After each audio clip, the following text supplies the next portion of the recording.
significant. Easily in the tens of thousands. Yeah, pretty much all perishables. We've done our best to salvage and move things off-site. Meat and fish and all that, have to throw out the lot. Damage and ongoing blackouts means dozens of schools will be closed today. Around 50 are impacted. The Education Department has published a list. Students affected by extreme weather conditions due to sit Year 12 exams today should make contact with their school for updates. The SACE board says allowances will be made. And some communities in the north of the state, including Lee Creek, are unable to access Telstra services. That means they can't call 000. Anyone requiring medical assistance is asked to attend their nearest hospital. Well, the major sporting events keep coming in SA. Hot on the heels of Friday's announcement regarding the Festival of Footy, today an international golfing tournament at Grange will be unveiled. Greg Norman's Rebel Tour locking in a visit in April 2023. The US has sought Australia's advice as President Joe Biden prepares to hold talks with his Chinese counterpart at a key summit in Bali. Michael Paki is on the road with the Prime Minister in Cambodia. President Biden spoke with Anthony Albanese for 40 minutes ahead of his talks with China's Xi Jinping at the G20 today. The US has been consulting its closest allies to identify issues that can be canvassed at the meeting. Regional tensions, war in Ukraine and global economy will top the agenda. President Biden may also ask China to drop trade sanctions on Australian products. Mr Albanese is hoping to have his own meeting with President Xi in coming days. There are signs it could happen after China's second most powerful politician sought out the PM at a leaders' dinner here in Cambodia on Saturday. Federal agents have intercepted more than a tonne of cocaine labelled rat poison and plastic. $440 million worth of the drug entered Port Botany in 2 separate shipping containers. It was on its way to 2 separate addresses in northwest Sydney when it was intercepted by ABF officers. At least 6 people have been killed and dozens wounded after a blast in Istanbul. Brett McLeod reports. Popular Istiklal Avenue was packed with shoppers and sightseers when a blast tore through the crowd. Video footage shows people fleeing the scene as others tried to help the wounded as ambulances arrived. Turkish President Erdogan said the explosion was a terrorist attack and its perpetrators would be punished. The area was previously the target of a suicide bombing in 2016. A movie-going is back in the US. Black Panther Wakanda Forever making $180 million in its opening weekend stateside, and it made another $150 million on international screens. Now to 5AA Sport. All new 2022 Mitsubishi Outlander with 10-year warranty, 10 years capped price servicing at Agostino Mitsubishi. And it's good morning to Tom Wren. And a very good morning to you as well, Mel. Let's start with cricket. More than 80,000 fans have watched England claim the T20 World Cup title, beating Pakistan at the MCG by 5 wickets. Pakistan set England a target of 138 runs, and England lost early wickets in the run chase, but it was that man, Ben Stokes, who got them over the line with an unbeaten half-century. Stokes giving credit to the bowlers' efforts. That's what won us the game. You know, that was a tricky wicket. It was never one that you felt like you were ever in on. There was a bit of bounce. So to restrict them to 130, whatever we did, bowlers got to take a lot of credit. Yeah, they were good. Meantime, the Redbacks are staring down the barrel of a heavy Shield defeat against Western Australia at the WACA. SA 6 for 66 in its second innings, still needing a further 79 runs just to make the Warriors bat again with a day to play. To tennis, Switzerland has won the Billie Jean King Cup final in Glasgow, defeating Australia in both singles matches. Team captain Alicia Molik says it will motivate them for the next tournament. I think you have to keep chipping away. You can't be despondent.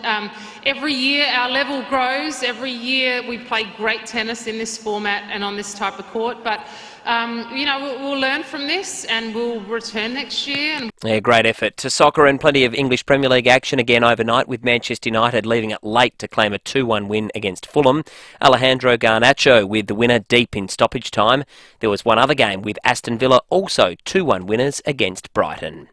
And that's the 5AA Sport. Now the 5AA forecast. See any issue firsthand with AutoCam. Real-time video, direct to you from your Automasters technician. Showers 18 today, cloudy tomorrow 16, Wednesday cloudy and 19, Thursday sunny 23. Right now it's 13 degrees. More news as it happens on 5AA. David Penberthy and Will Goodings. 5AA Breakfast. 6 after 6. Testing. Can you hear us, Adelaide? I'm sure some of you can.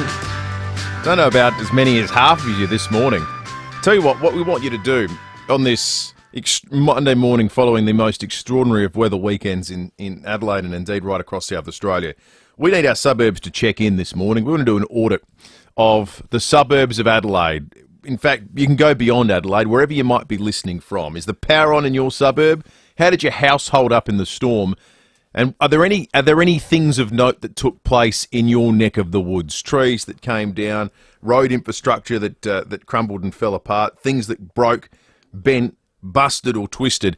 Wherever you are, we want to hear from as many different people from as many different suburbs this morning to get a sense of what it's like where you are right now and what it was like on Saturday and over the weekend when things were particularly nasty.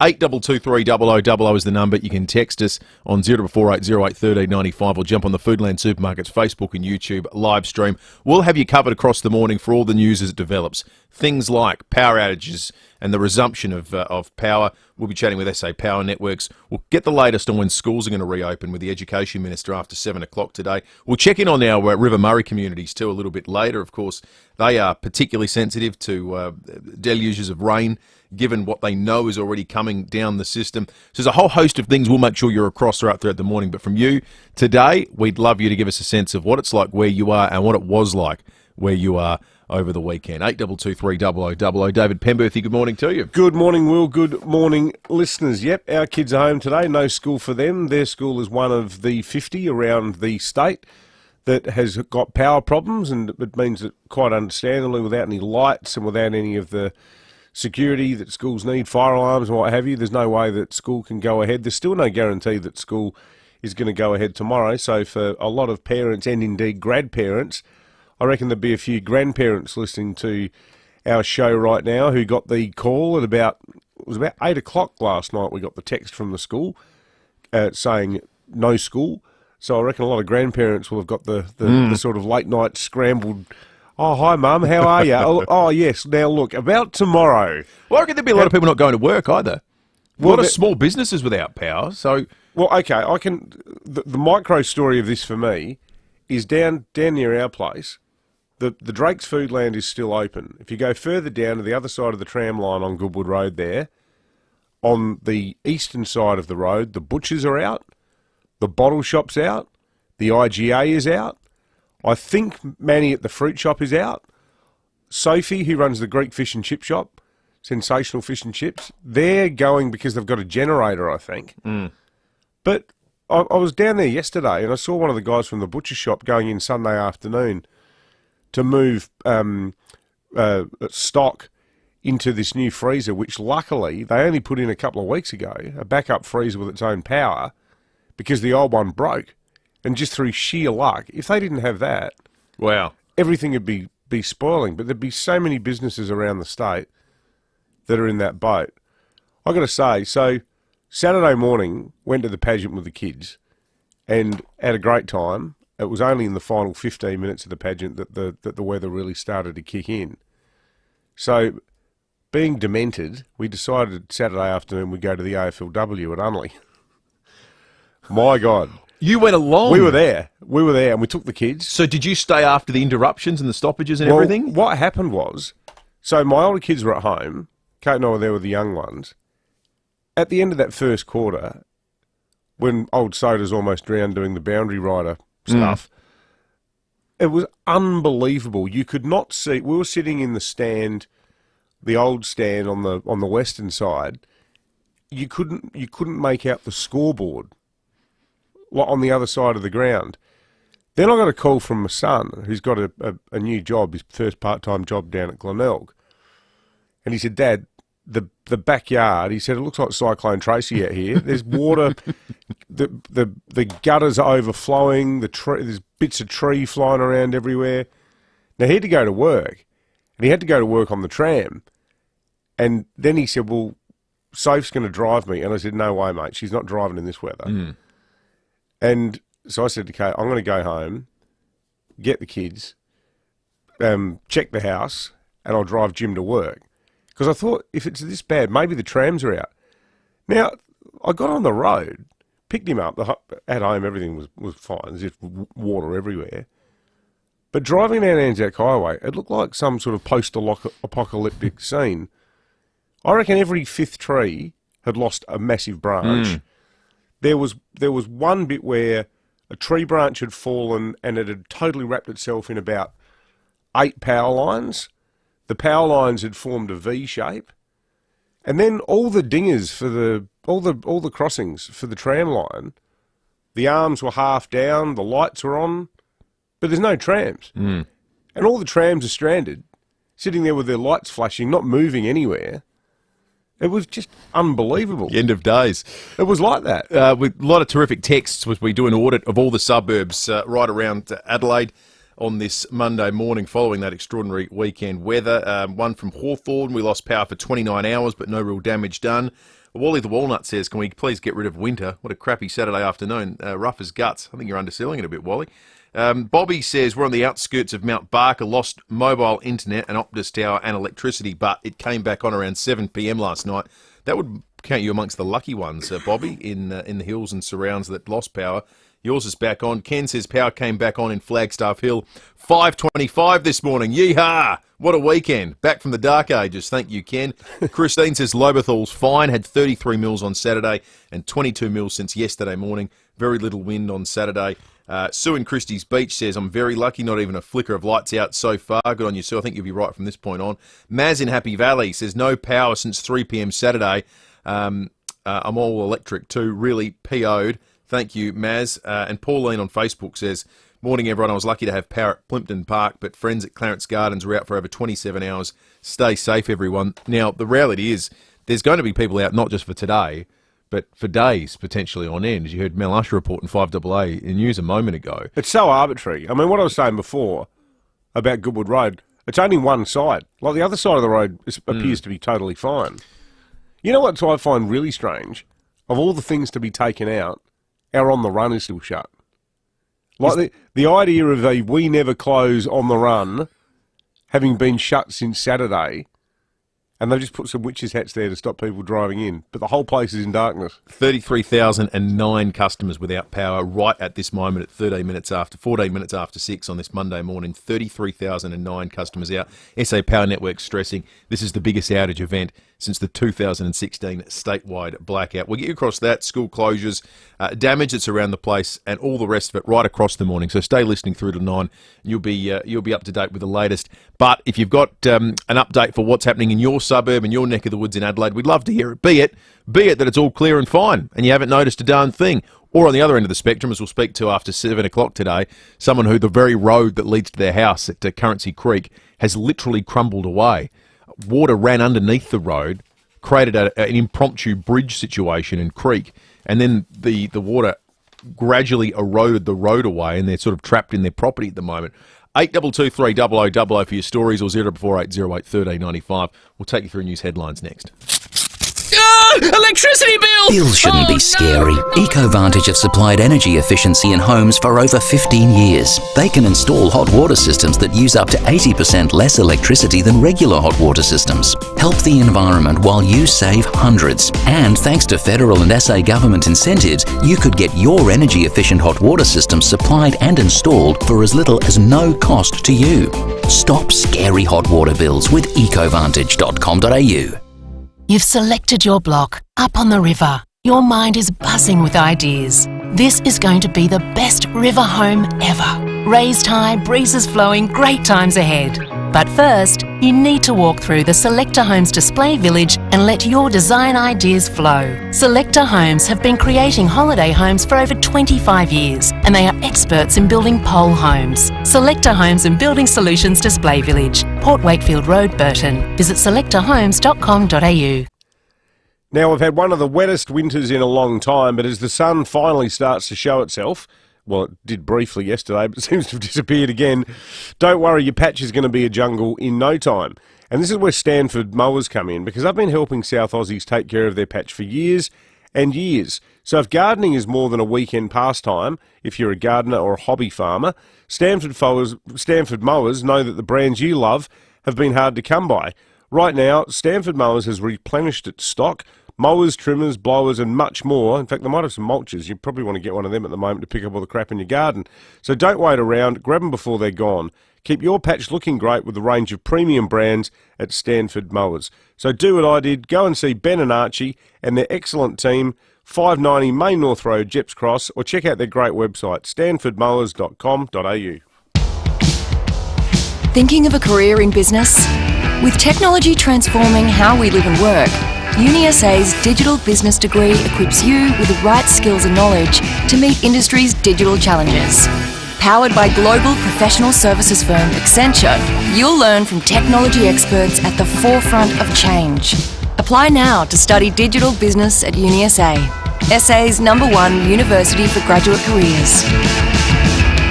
For more than 10 years, Brenton Raglas and Kate Collins have brought you all the big stories on 9 News. David Penberthy and Will Goodings, 5AA Breakfast. 17 after 6. Loads of South Australians checking in with us this morning. Everyone's an on-the-ground reporter right now, 0480 08 1395. Mike in Woodcroft says, no man is an island, but Saturday Arvo I was. Mike, I think you weren't alone on that front. My husband, who drives trucks for a living, had to drive to Langhorne Creek to pick up our daughters from hand-picked. He said he'd never felt so unsafe driving in his life. I reckon a lot of people would have had experiences like that on the weekend. I know someone that was driving to Port Pirie in the midst of the storm and set out on the open road where it's 110. People driving about 40 k's an hour. People were just creeping along. This is late Arvo Saturday. Late after Saturday. Driving How'd you go at Grange? Into the storm. Power's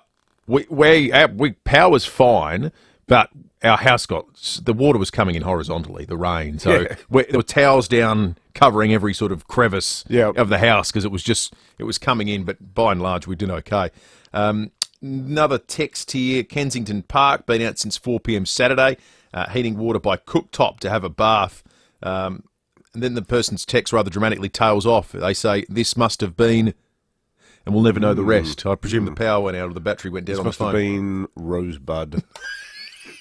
Morning, lads. Still without power. Travelled to BCF Victor Harbour yesterday. Bought a generator for us and a neighbour. No ETA for power restoration yet. First world problem, however. Have a great day. Craig and Aberfoyle Park. That's a permanent solution, buying the generator. My sister at Athelston, no Optus network and also no power until tomorrow. Sounds like a heap of Hills people don't have almost any connection to the outside world at the moment, with the power and the phone tower both down. Power on at my place, but won the booze wheel bottle of bourbon at the pub, then the power went off, so no booze for me. Well, I'm sorry to hear that, Rob. That's really adding insult to injury. I drove past our local Saturday afternoon, and it was the weirdest thing. It was in total darkness, but it was full of people. So they're all just sitting there with their drinks, waiting to see if the power's going to come back on. But all the people are on the punt on Saturday, like all the, the 148 TVs they've got on the wall there at the excellent sports bar at the Goodie Park. Suddenly, pew. Everyone's just sitting there going, is this a momentary thing? Or That's right. Let us know. Keep the audit coming, folks. What's it like where you are now? What was it like on the weekend? 8223 You can call us if it's easier to explain it all by just conversing, or similarly you can text 0480 08 1395. Greg Norman will be in Adelaide today, set to confirm the Live Golf Tournament is happening here next year. It's going to be a big April in Adelaide. We'll have the Magic Round in the AFL, followed by the Live Golf Tournament that will take place the following week. The Prime Minister has invited US President Joe Biden to address Australian Parliament next year when we host the Quad Security Meeting, the group made up of Australia, the US, Japan and India. Anthony Albanese had his fourth face-to-face meeting with President Biden in 6 months, this time on the sidelines of the East Asia Summit in Cambodia. Mr Albanese says the talks have been constructive. We discussed the Quad meeting that we will host next year. We will finalise the dates of the Quad leaders meeting, and if possible, I've invited the President to address a joint sitting of Parliament. Calls coming in as our audit of the suburbs continues this morning. Ronaldo in Kensington Gardens is on the line. Ronaldo, good morning to you. Yeah, good morning, Will. How you going, mate? Good, mate. What's it like where you are? Oh, well, power went out on Saturday, and I reckon won't have any power till tomorrow or Wednesday. Oh, mate. Got no power in the dark, mate. How are you getting by? Well, I'm totally blind on that, and I've got no problems in the house because I don't need any lights or whatever. So you already know your way around because you're totally used to being in darkness, I guess, Ronaldo.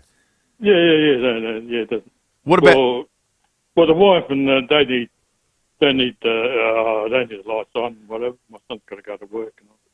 What about things like how's your phone going, charge-wise, and you know? Well, I'm a mobile, and it's not bad at the moment. I'm on low battery. Might contact out before.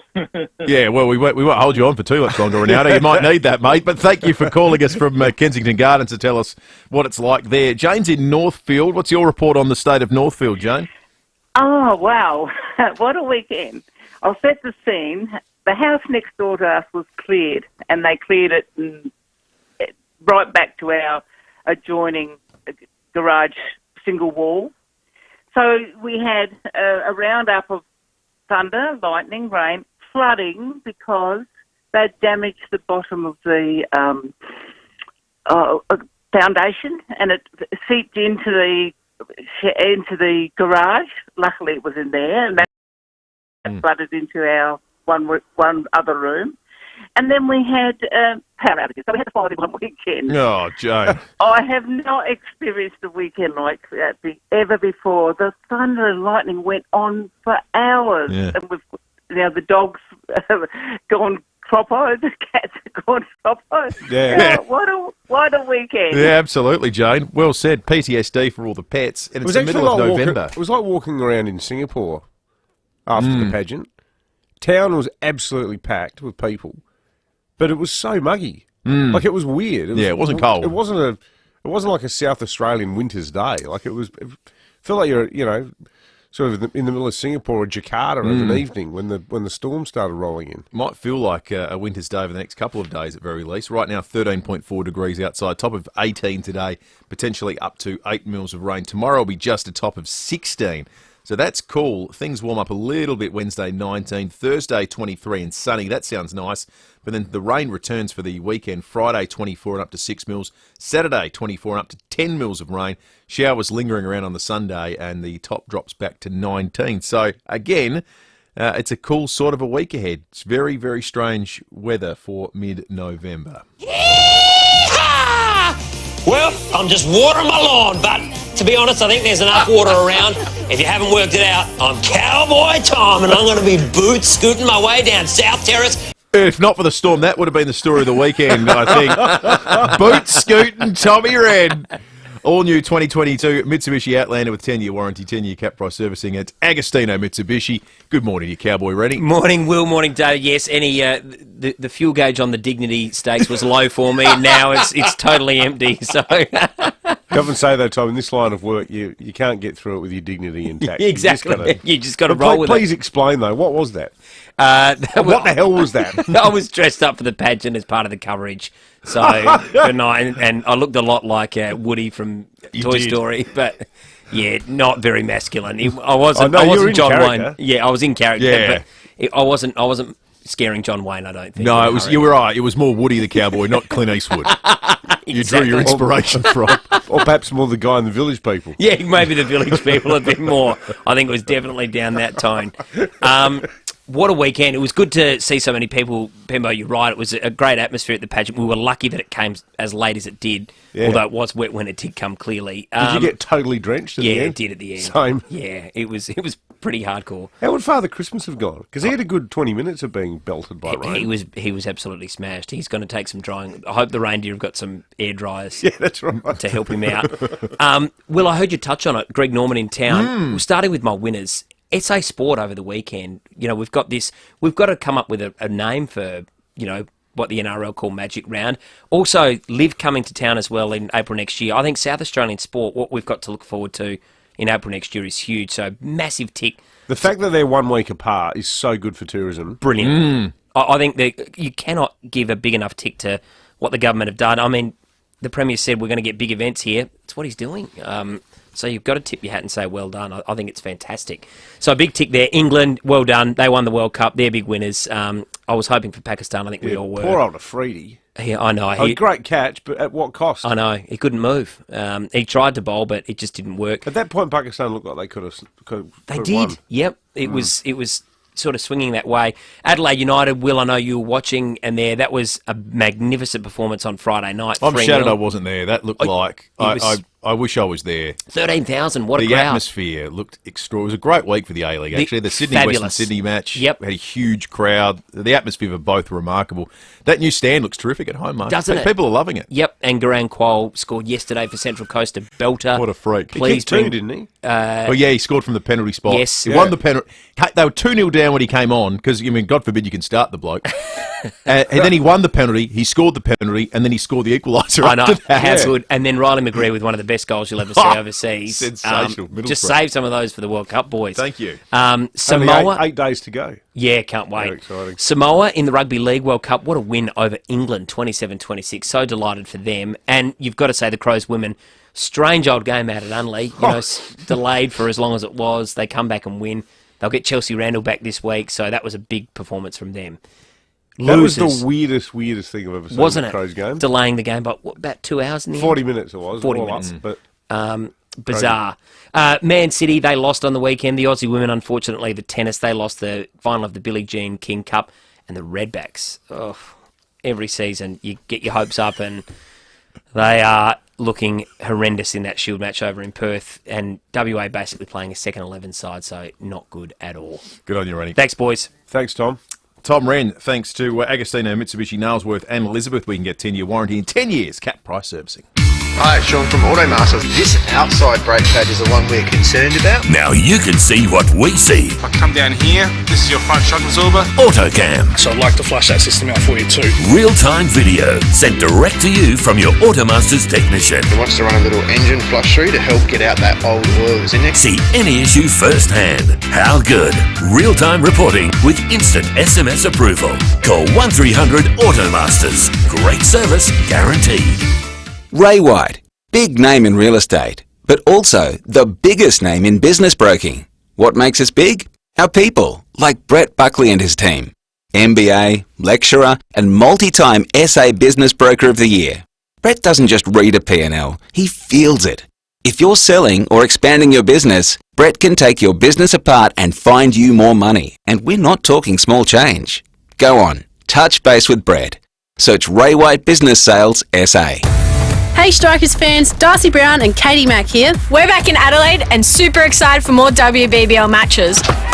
In what's shaping to be another edge of the seat season. Tonight, to round out the festival weekend, we play the Brisbane Heat for the Faith Thomas Trophy at Canberra Noble. Can't wait to see you there. Come on Adelaide, don't miss a minute of WBBL action. Visit adelaidestrikers.com.au for your tickets and we'll see you at the game. I'm Kathy Nagel, Chief Executive of Western Hospital Henley Beach. Did you know Western Hospital conducts weight loss surgery? We all know increased weight can contribute to many other chronic diseases, as well as emotional health. Weight loss surgery may be able to help, and you may be surprised how affordable this is and the short length of your hospital stay. We encourage healthy eating habits and weight, but when this cannot be achieved, there may be another option. For more information about weight loss surgery, visit westernhospital.com.au. Like shocks shooting through your body. That's how some people describe their shingles pain. Shingles is caused by the reactivation of the chickenpox virus. While most people recover fully, up to 25% may experience long-term complications. I had to cancel all my plans and struggled to work. Up to 1 in 3 people risk developing shingles in their lifetime. If you're 50 or over, don't let shingles affect your plans. Talk to your doctor for more information. Individual symptoms may vary. Sponsored by GlaxoSmithKline Australia, Melbourne. AutoCam. So this is the air filter out of your car. Real-time video sent direct to you from your Automasters technician. It's not actually the wheel bearing. What it is, the handbrake. AutoCam. Real-time reporting with instant SMS approval. Call 1300 Automasters. 5AA Breakfast is streaming live right now. To watch, simply head online to 5AA Facebook or search 5AA on YouTube. This is Adelaide's 5AA. Showers and 18 today with the 6:30 news. I'm Mel Usher. If you're overheating in bed, Elite Bedding has a solution. Call into Elite Bedding, South Road, Edwardstown. South Australia is experiencing the biggest power failure since the whole state went dark in 2016.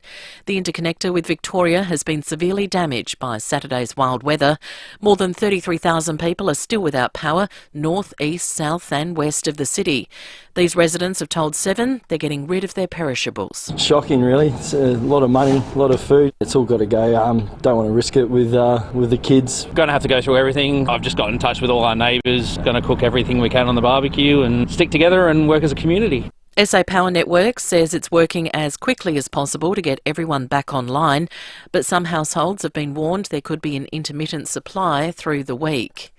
Around 50 schools will keep their doors closed today due to storm damage and no power.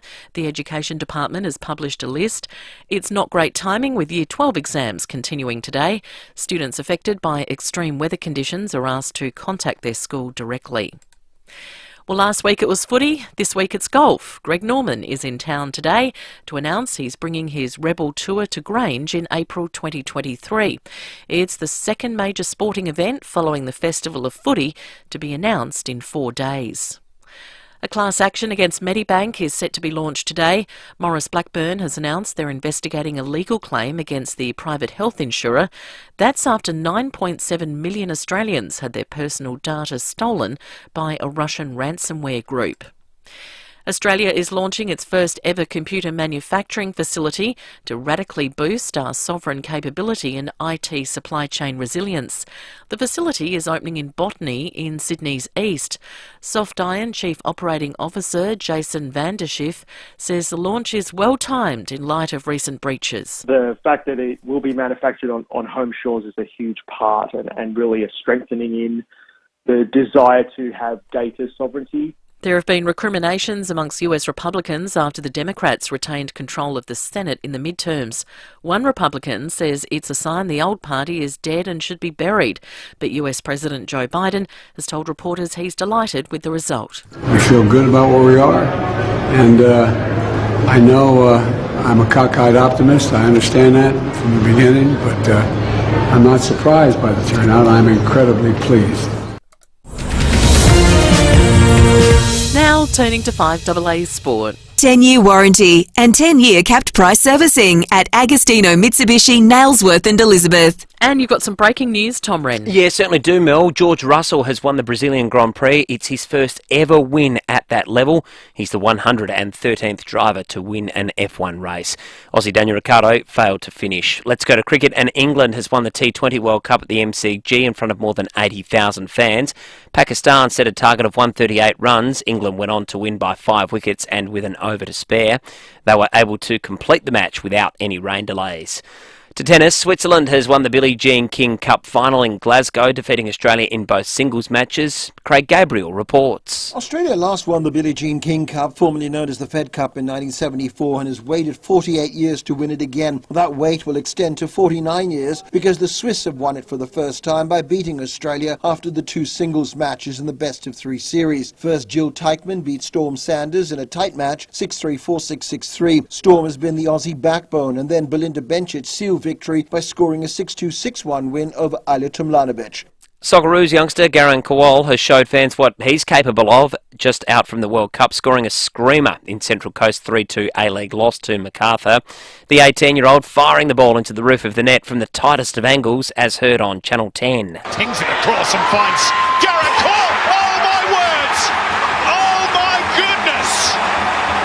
That is simply extraordinary. Yeah, how exciting for the World Cup. One other game yesterday with defending champions Western United recording their first win of the season, also winning 3-2 against in their match. And 2 games in the English Premier League with Manchester United 2-1 winners against Fulham, while Aston Villa also had a 2-1 win against Brighton. And that's the 5AA Sport. Now the 5AA forecast. See any issue firsthand with AutoCam. Real-time video, direct to you from your AutoMasters technician. 18 today with showers, cloudy tomorrow 16, Wednesday cloudy 19, Thursday sunny and 23. Right now it's 14 degrees. More news as it happens on 5AA. David Penberthy and Will Goodings. 5AA Breakfast. 24 minutes to 7. Doing an audit of the suburbs this morning. What's it like where you are right now? Is your power on? How'd your house hold up in the weather? And are there any things people need to be wary of in terms of road closures, trees down, stuff like that? SES call-outs. The SES, for what it's worth, had just an extraordinary weekend. There were some 22,000 call-outs. We'll be chatting with them a little bit later in the morning. We'll talk about the weather shortly with the Bureau as well, but we want to hear about what's happening in your neck of the woods right here and now, your suburb.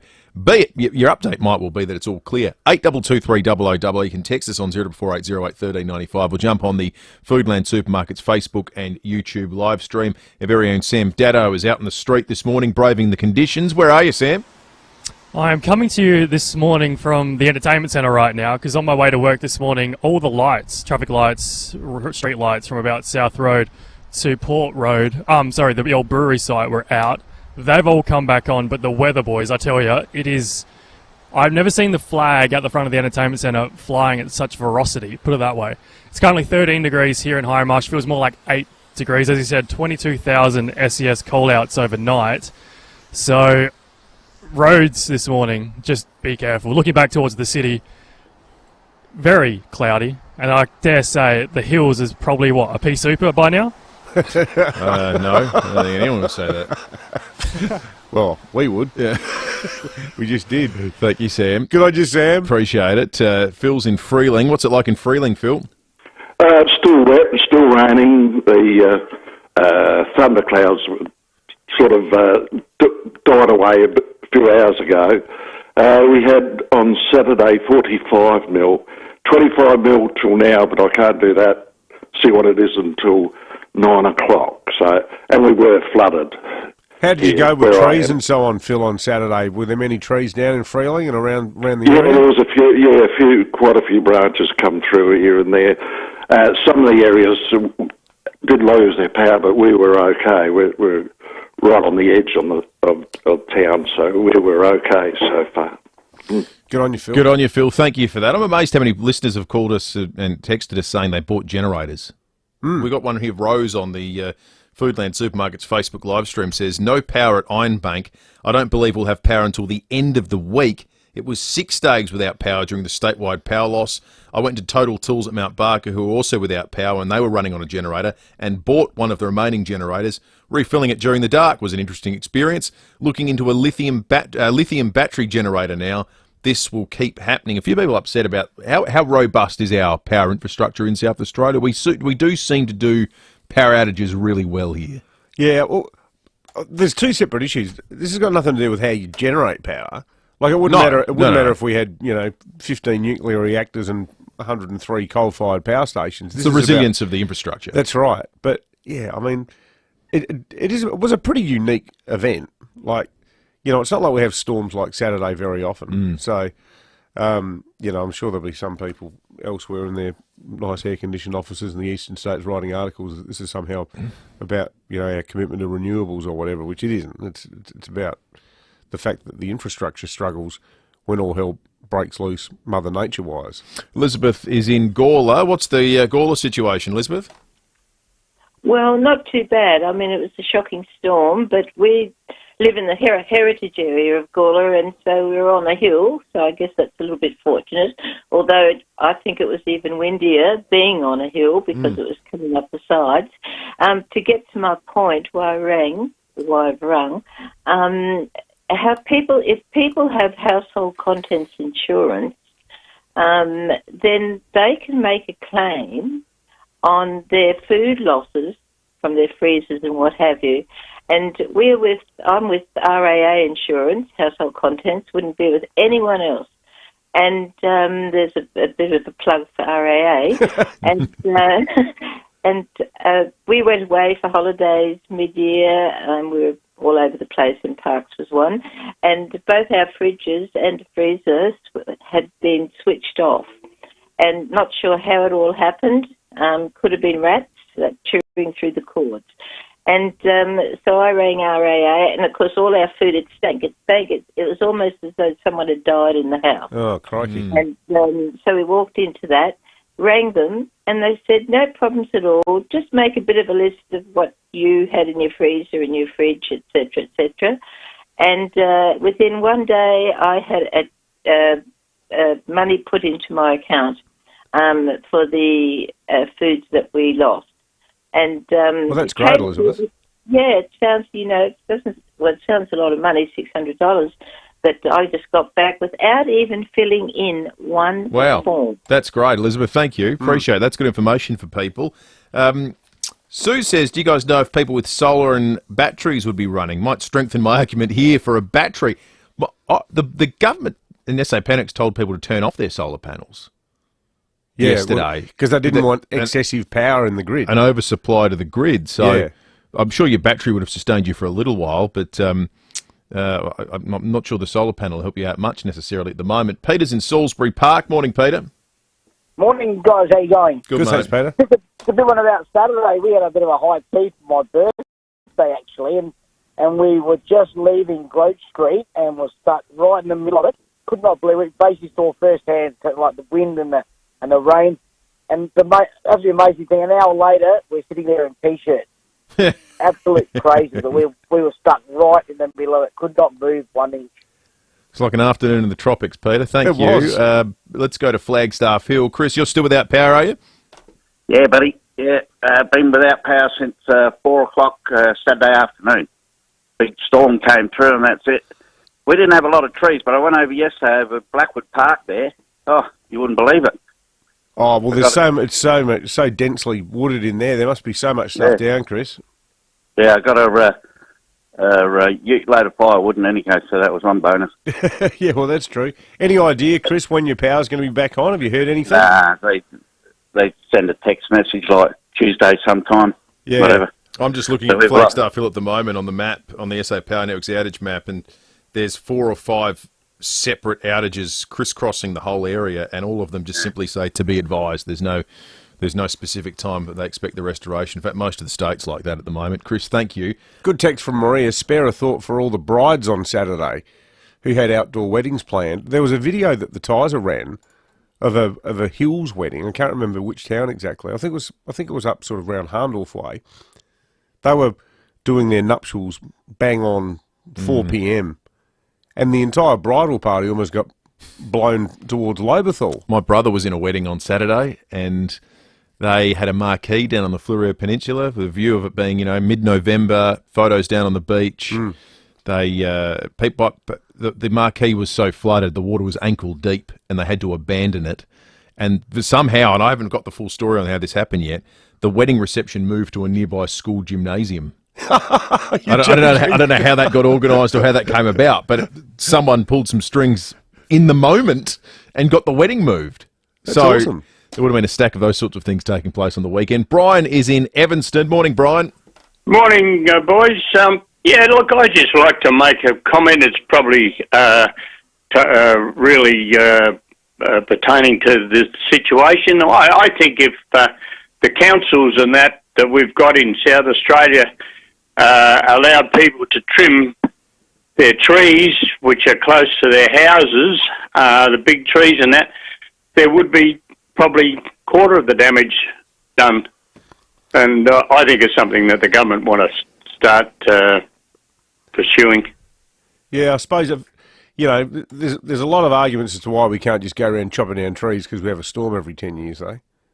That's, we do need to keep the trees there for environmental reasons, for animal health reasons. All the birds need trees to nest in, and possums need them to live in, and everything else. I suppose Brian's making the point, though, if you look at it and go, look, the council's been a little bit lax in keeping this safe and neat.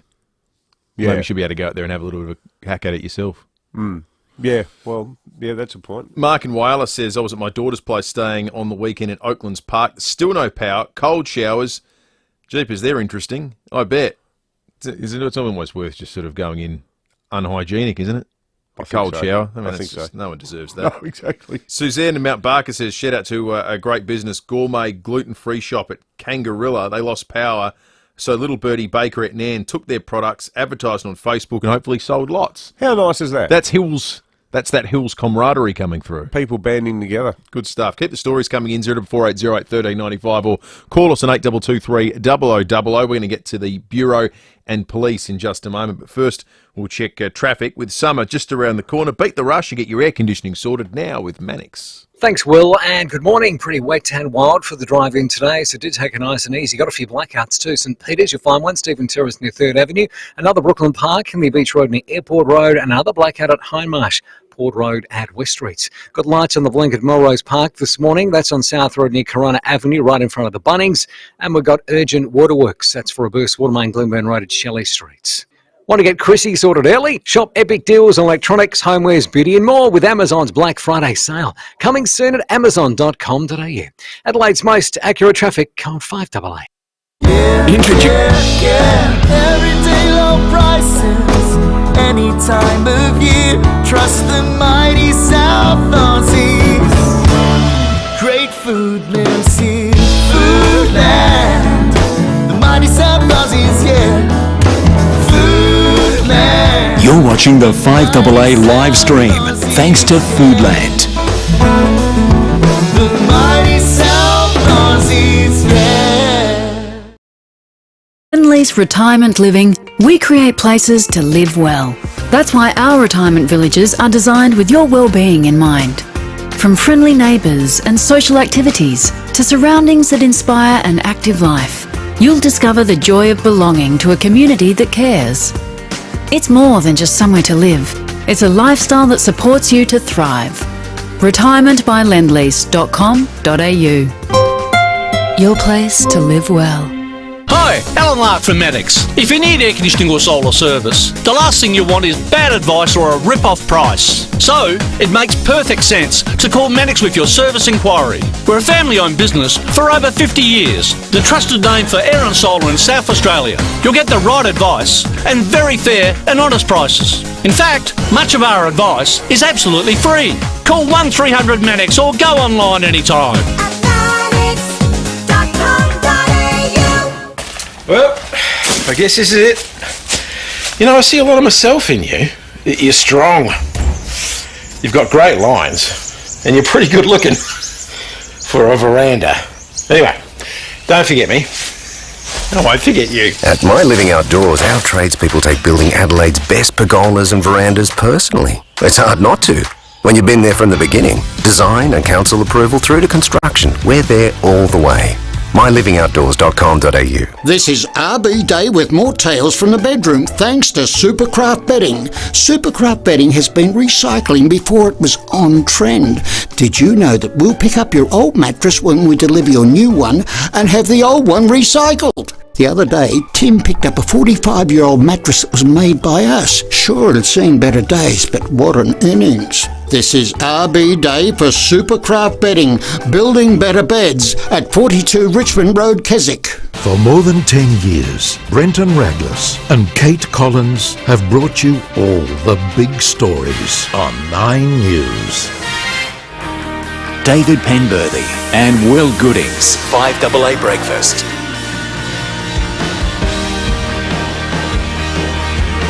Eleven to 7. Let's start with the weather. Jenny Horvat, senior forecaster at the Bureau, joins us. Jenny, I don't know where you want to start with this because we've just had this extraordinary weekend. Maybe if you've got any reflections from the weekend, then otherwise take us through today. Yeah, so we did have that low-pressure system and associated troughs move through the metropolitan area and more broadly across the state on the weekend. Still a bit wet and windy this morning, but conditions will ease. Having a look at some of those extreme conditions that we did see on the weekend that, of course, having across the metropolitan area and more broadly across the state. We recorded our highest wind gusts on Saturday up at the Moomba Airport there of 115 kilometres per hour. More locally at the Adelaide Airport, we saw wind gusts of sort of around 106 and 109 kilometres per hour. 106 kilometre per hour gusts recorded at Parafield Airport as well. We did see some quite heavy rainfall around the Mount Lofty Ranges in the 24 hours up until 9 a.m. on Sunday, with the falls around that Victor Harbour area of around 60 millimetres through there. Across the southern suburbs, we saw 50 millimetres around Noarlunga. In the city, we picked up around 17 millimetres, and then since 9 a.m. yesterday. We've seen nearly another 50 millimetres up around the hills there, up at Ashton, and more broadly sort of 20 to 30 across the hills. Across the plains it hasn't been as well, generally sort of 1 to 5 millimetres. It is still raining today and there is still a bit of wind around, but not quite as bad as what we've seen. So that low pressure system's now near Tasmania and continues to move away, and we'll have our high pressure system coming across from the Bight. So conditions are easing today, even though it is still quite wet and windy out there this morning. We do have that strong wind warning out for our metropolitan waters as well, and we are looking at showers around today, especially this morning, but they should start to ease back during the afternoon. We are looking at temperatures of around 18 degrees for the city and suburbs, not 16 for Mount Barker. Much cooler tomorrow though, around 16 degrees, but it won't be quite as windy and not as many showers around. Things should start to dry up as we head to Wednesday. We're still looking at temperatures of only around 19 degrees. We'll start to see some warming as we head into the later part of the week, around 23 degrees on Thursday there, a dry and sunny day. Maybe getting up to around the mid-20s again on the Friday, but we'll start to see some weather returning later on Friday. We've got another one of these troughs and lows coming through late Friday and into Saturday, so that's a bit of a watch this space, but we'll have a good look at that during the week there, guys. Good on you, Jenny. Thanks, Thank Jenny. you. Jenny Horvat, Senior Forecaster at the Weather Bureau. You're treating to a visual spectacle if you're watching along on the Foodland Supermarkets Facebook live stream this morning. Brooklyn. Is that a reference to your turquoise-coloured T-shirt? Yeah, that's right. Yeah, I thought I'd give it a mention because you said nothing. No, After all the trouble you went to. Exactly right. Thank you. I won't bother. Exactly. I don't know why I bother. I don't know why I bother. Brooklyn has put together a package of some of the extraordinary images of the storm, the damage that was wrought, and so on and so forth. We'll be playing that over the course of the morning, so it's well worth your time to check in and have a look at that on the Foodland Supermarkets live stream. Senior Constable Kate Dawson from SAPOL is on the line. Kate, good morning to you. I guess you're still in the midst of the clean-up and assessing the damage of the weekend. Yeah, that's right. As you have heard and know, that it's pretty wild out there, and it has been for the last couple of days, which has resulted in a lot of damage caused to the roads and power networks across the state. So if you do need to drive somewhere today, we ask that you take extreme care on the roads and exercise patient. Plan ahead to allow extra time to get to your destination. So as well as homes and businesses, there's still many intersections with power out, and as well as this, there's trees, power lines, light poles down across the road causing hazards. So please slow down, drive to the conditions, never drive through floodwaters, and take directions from emergency services personnel if you see them out and about. Unfortunately, we've been advised that Telstra services are down for some communities in the north of the state, including in the mid-north around Burra, Inaminka area, Lee Creek, and as far up as Maree, which means they can't contact 000. So anybody requiring assistance in those communities, if you can't contact 000, they're asked to attend their nearest hospital, police station or fire station and ask for help from neighbours, friends and family. We all need to work together, so please check on vulnerable family members, neighbours and people in your community to ensure that they're safe. Some good websites to check out if you do have internet access, Traffic SA for updates regarding the road closures and SA Power Networks for the latest outages.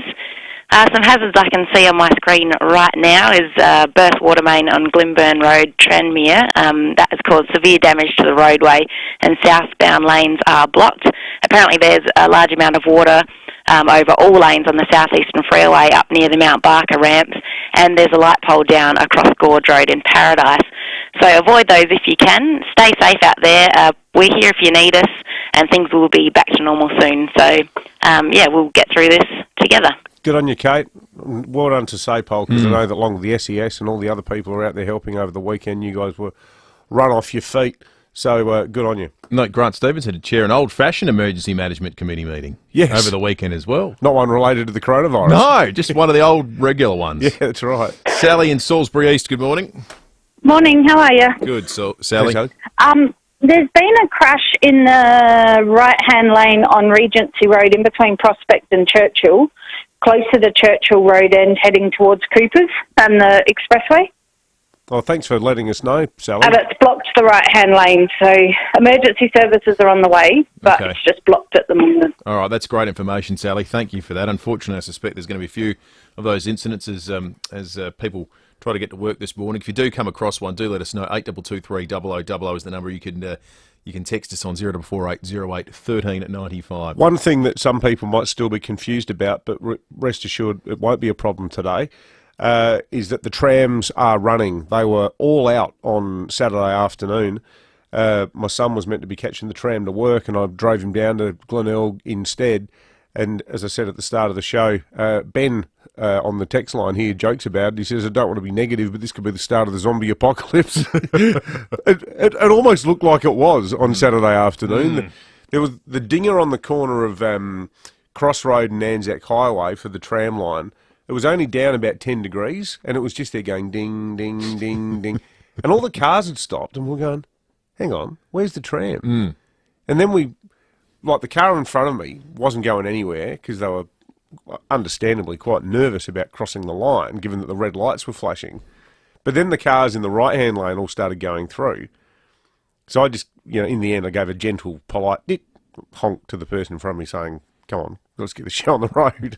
And then they went through. But then I could see why they were concerned, because there was a tram just sitting there with its lights on. Right, and it could just start up at any moment. Yeah. You'd think, what the hell's this? But then there were people inside the carriages, and just a bizarre set of circumstances. But the trams are back running. Well done to everybody there who they had some electrical things that they had to fix up. But as of about 6 o'clock last night, the Bay tram was back up and running again. We had a listener in Craigburg Farmers texted us who successfully trialled living off the grid momentarily over the weekend, saying have solar and battery, had power the entire time. House ran off battery, which recharged with the sun. Mains power came back on last night. Well, good luck to you there in Craigburn Farm. That's a very nice setup, it sounds like. It is one of a number of stories of suburbs that we're collating as part of our audit this morning. 8223 0000 or text us on 0448 08 1395 just to give us a sense of what it's like where you are right now on this Monday morning and what it was like on Saturday and over the weekend. If your power was out, if there were trees down, if there were traffic incidents, all that kind of information. We're just putting it all together today and trying to get and hear from as many people in as many suburbs as we possibly can. We'll continue that after the break, but also introduce into the conversation the Education Minister to talk about school closures and the likelihood that school will return tomorrow, how many schools and so forth. We'll get across the latest power-wise. As I glance at it right now, still some 33,561 customers without power, and a host of other things that you'll need to get across on this Monday morning will be coming up after 5AA News. I'm Kathy Nagel, Chief Executive of Western Hospital, Henley Beach. Did you know Western Hospital conducts weight loss surgery? We all know increased weight can contribute to many other chronic diseases, as well as emotional health. Weight loss surgery may be able to help, and you may be surprised how affordable this is and the short length of your hospital stay. We encourage healthy eating habits and weight, but when this cannot be achieved, there may be another option. For more information about weight loss surgery, visit westernhospital.com.au. For over 38 years, Steinborner has been well worth the trip.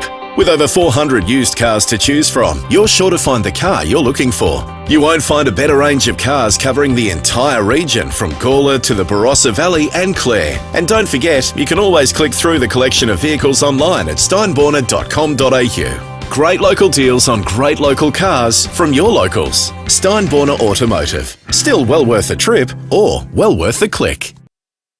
Beautiful Unley, a vibrant green city known for its trees, parks and gardens, is putting on a brand new event celebrating all things that grow and bloom. Now, this is going to be great for those green thumbs out there. You won't want to miss the Unley Spring Fling Community Picnic this Sunday at the Soldiers Memorial Gardens in the heart of Unley. Enjoy live music featuring the fabulous Germain Sisters, gardening workshops for growing food in your garden, market stalls, food trucks with tasty treats, and nature crafts and games for the kids. Now, this is going to be great because you can come along and ask all your gardening questions. You can chat to the friendly and awesome people from Barrow and Bench Mitre 10 because they're going to be hosting the tent of garden tips.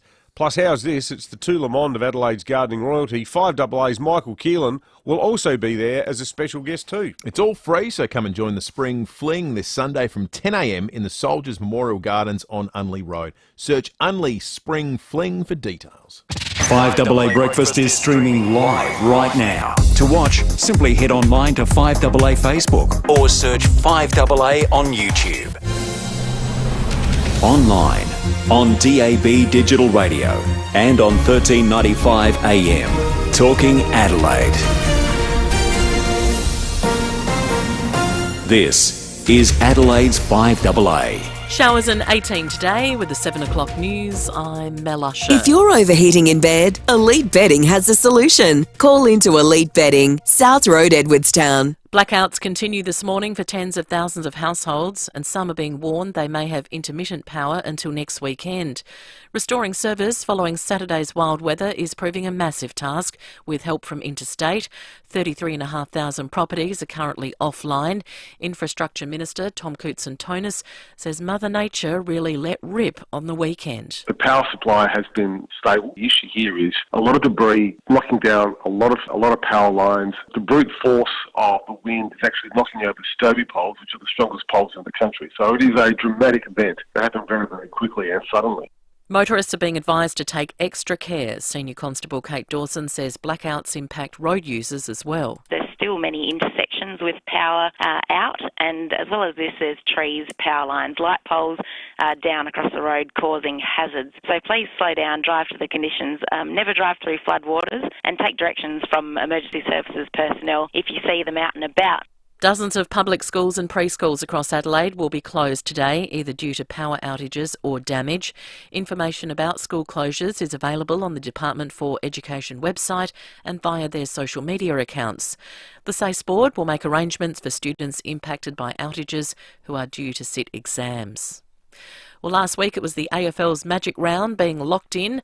Today Greg Norman is in town for a major golf announcement. SA will host a live tournament at Grange in April next year. Anthony Albanese will travel to the G20 conference in Bali later today, where he's hoping to secure one-on-one talks with the Chinese president. Michael Paki is on the road with the Prime Minister. Anthony Albanese has wrapped up at the East Asia Summit here in Cambodia, where he's held talks with the US President, the Ukrainian Foreign Minister and Chinese Premier Li Keqiang. Premier Li is China's second most powerful politician and sought out Mr Albanese for a chat at a gala dinner on Saturday night. The gesture is considered the first step toward a potential meeting with Chinese President Xi Jinping sometime this week. Both the government and opposition hope the talks eventuate, arguing it's vital China lifts billions in sanctions on Australian agricultural goods. At least 6 people have been killed and dozens wounded in an explosion in Turkey. The blast happening in a busy shopping street in Istanbul. The president says the explosion has the hallmark signs of a terror attack and its perpetrators will be punished. Now turning to 5AA Sport. All new 2022 Mitsubishi Outlander with 10-year warranty. 10 years capped price servicing at Agostino Mitsubishi. It's over to Tom Wren. Thank you, Mel. Let's start with cricket. England has been crowned men's T20 World Champions after defeating Pakistan by 5 wickets in the World Cup final. Ben Stokes was the hero of the match with his first half-century in the format. England captain Joss Buttler says Stokes is the ultimate competitor. I think, he's got a hell of a lot of experience to bank on as well. He can take a lot on his shoulders, and at times, you're thinking it must be time for him to go and get us over that line, but he timed it perfectly. Meantime, the Redbacks are in trouble in the West. It stumps on day 3 of its Shield clash against WA. They were 6 for 66, trailing by 79 runs with only 4 wickets remaining. Well, Australia's title drought at the Billie Jean King Cup will extend to 49 years, going down to Switzerland in the final in Glasgow. Storm Sanders lost in 3 sets in her singles match, while Isla Tomljanovic also lost her singles match. The Aussies going down in the best-of-3 tie in both singles. George Russell has won his first ever Formula One race, taking out the Brazilian Grand Prix this morning ahead of Lewis Hamilton, while Carlos Sainz was 3rd. This year's champion Max Verstappen was 6th, while Aussie Daniel Ricciardo failed to finish. To soccer, and 2 games in the A-League yesterday with Macarthur FC 3-2 winners against Central Coast, while Western United also had a 3-2 win against Wellington. And in the English Premier League, Manchester United cemented 5th spot on the table after beating Fulham 2-1, while Aston Villa also had a 2-1 win against Brighton. And Tom Brady has led the Tampa Bay Buccaneers to a 21-16 win over Seattle in the NFL's first regular season game in Germany. And that's the 5AA Sport. Now checking 5AA traffic. Good morning. Wet and woolly for the driving today, so do take it nice and easy and look out for flooding at Littlehampton. It's on the freeway near Adelaide Road. Fair few blackouts causing headaches for the driving too. You'll find them in Somerton Park, Brighton Road at Elgar Road, Brighton Road near Sturt Road, and also High Marsh Port Road at West Street. Got lights on the flash at Melrose Park. It's on South Road near Corunna Avenue, right in front of Bunnings. And look out for a camera today, Bridge Road at Salisbury East. Ultra Tuners won the CanStar Car Servicing Award for Customer Satisfaction and Value for Money for the 4th year running. Call or search Australia's #1 Ultra Tune today. Adelaide's most accurate traffic on 5AA. Now the 5AA forecast. See any issue firsthand with AutoCam. Real-time video, direct to you from your Automaster's technician. Showers today 18, cloudy tomorrow 16, Wednesday cloudy and 19, Thursday sunny 23. Right now it's 13 degrees. More news as it happens on 5AA. David Penberthy and Will Goodings, 5AA Breakfast.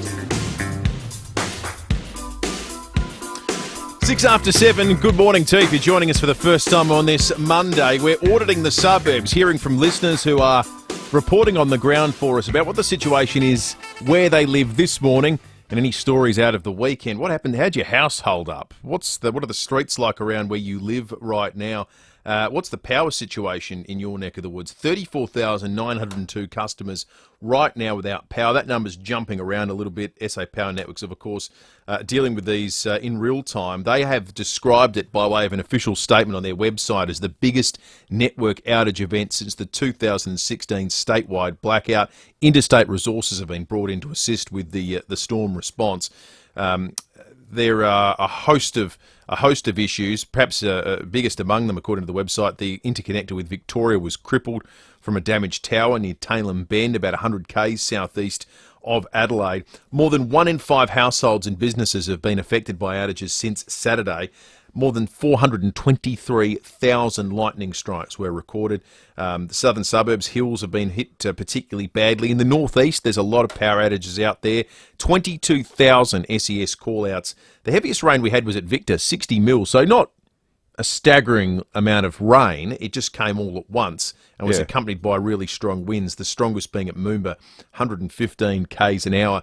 There are some 50 public primary and high schools across Adelaide that are closed today. Martin Westwell is the CEO of the Education Department and joins us with an update. Now, Martin, good morning to you. Morning, guys. So, Martin, we got the text at home last night saying that our 2 young kids, their school is closed today. One of 50, as Will just said, around the state. What are the key things that are causing these closures? Oh, look, we've, like lots of homes, we've had some damage to a few schools, but really the main reason why most of the schools are closed today is because of those power outages that we're feeling across the state. And our understanding from our school community, because we know that, like all the businesses surrounding the school, like the local service station, one of the supermarkets, the butcher shop, the bottle-o, they've been given no guarantees that the power's even going to be back on tomorrow. Is it foreseeable that families are going to have to make other plans tomorrow as well? Look, that's certainly possible. Exactly as you say, businesses and homes and just like that, schools will be affected by this power outage for as long as it goes. So, of course, kicking in today, first day back, just making sure all our kids are safe. We know there will be a few kids who are turning up to schools that are closed. Want to make sure that we're looking after those students, getting them back home or caring for them if really needs be. But of course, if it was to go for a longer period of time, one of the things that our schools have really been good at, of course, is kicking into remote learning. Now that's fine to say, but of course, if homes are still not got power, that's going to be quite difficult to achieve. Yeah, well, that's right. You can't exactly log on if your computer's not working or your phone's dead. Martin, what is there a time today that you use as a deadline to make a call on school closures for tomorrow? Yeah, look, we'll leave it as late as we can, but of course, just like yesterday, we went out and said to parents, you're going to need a plan B for Monday because of the power outages. And then what we saw was quite a few schools come back online. And so we were able to school communities were able to communicate that out to schools. So we'll do the same thing today. We'll leave it till the end of the day as long as we can, see which schools are back, and then make sure that there's this communication with parents from those schools that are going to remain closed. Year 12 exams obviously going on at the moment as well. I know the chemistry exams today. There's a host of language exams that were due to take place as well. What happens with those? Yeah, really feel for those students who have got exams today. They've been preparing, perhaps, trying to do some revision over the weekend, though I'm sure that will have been disrupted. Of course, the exams will go ahead because we've only got a few schools, only a couple of high schools that have now got power outages. I'm sure there will be schools, Catholic schools and independent schools that have got a few of those will be out as well. But of course, there was hundreds and hundreds of students all across the state who are expecting to do the exam today. So the SACE board's got a process, just as if it was a bushfire or if a student was ill or something like that. SACE board's got a process, and they'll make sure that no students are disadvantaged by not sitting the exam today. Good stuff, Martin. We'll check in with you later later today and bring all the news tomorrow about whether the school's back on or not. And for what it's worth, I thought the manner in which it's been handled by the Education Department with direct text messages to families has been quite effective, albeit, as you say, there might be some parents whose phones are dead because they haven't been able to charge them. So good to hear that there will be some presence at schools this morning for the kids who accidentally do turn up. Martin Westwell, the CEO of the Education Department. We got a good call just after 7 from Peter. Thanks, Peter. Saying that the lights at the Henley Beach Road and Airport Road intersection are currently out. No police on scene. Can't stress this enough, folks. Keep your wits about you, because near me there's 3 intersections that have not been working at all since Saturday. The Leader Street Goodwood Road one has been out for almost 2 days now. I know driving down towards Glenelg on Saturday, the intersection of Cross Road and Anzac Highway, it looked like Lake Victoria. Like the water was just billowing out near the service station there, making it almost to the traffic island in the middle of the road. Cars were aquaplaning when they were going through it. The water was super deep. Like if you had a low-lying older car, your car would have conked out. It was just extraordinary. Lots of accounts coming through still on the text line as well, 044808 1395. St Clair held up well, but lost power at 6:40 a.m. this morning. Well, that's frustrating. Another reads, my mother-in-law lost power 4 p.m. Saturday, still has no power. She lives in Netley. We're piecing together a picture of South Australia suburb by suburb this morning. If you can help us out, we appreciate it. I like this from Mick and Moana, who says, us and another family set up camp at Hand-Picked Festival. We then got on the beers before the storm came through and the festival got cancelled. We threw everything in the trailer and sat in the car for the next 6 hours sobering up before driving home. The tents and swags were literally underwater. Apart from the kids carrying on like it was the end of the world during the storm, we still had fun. Good on you, Mick. Thank you. One person who got caught up in all this on Saturday afternoon was the Collingwood president, Jeff Brown, who flew over from Melbourne to watch the Pies girls team play the Crows at Unley. I was talking to him at the game. He said that when they landed, there was so much lightning hitting the apron at Adelaide Airport that they had to sit in the plane for 90 minutes because they couldn't let any of the workers out there because they would have got electrocuted. So there was no baggage removal. They couldn't actually dock the plane. So they sat there for another hour and a half. Then he went to the game, watched the first quarter, which was delayed anyway. So it was the start was delayed by 40 minutes. Then after the first quarter, there was another 40-minute delay. He had to leave before the last quarter because otherwise he would have missed his flight back home because he didn't even get to see the end of the match. Sam Daddo's been out on the road reporting for us at various locales this morning. He's right now on South Road in Melrose Park. Sam, good morning again. Morning, guys. Yeah, I'm at South Road, the intersection of South Road and Corner Road. It's basically the intersection out the front of the Bunnings, the big Bunnings on Melrose Park, South Road. Now, we all know that this part of South Road is probably the worst bit of stretch of road in Adelaide. Well, with these lights out, city-bound traffic out the front of the Bunnings looks to be stretching back to around about Dawes Road. And on the other side, out the front of Castle Plaza, doesn't look any better either.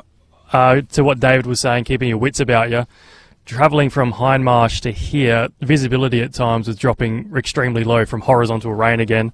13.8 degrees here in Melrose Park, feels more like 5.6. But yeah, there are traffic controllers on the scene. but expect heavy delays. I'd suggest avoiding this part of South Road this morning. Good on you, Sam. Thank you for that. Shane lives in Currency Creek, which saw some of the worst of the weekend. Shane, good morning to you. Yeah, good morning, guys. How are you? Good, mate. So just tell us about what it was like where you call home. Well, I'm out at Currency Creek, and we live on the Galway road. So this is the main road. If you're coming from Adelaide to Galway, most of your listeners would have travelled this road before.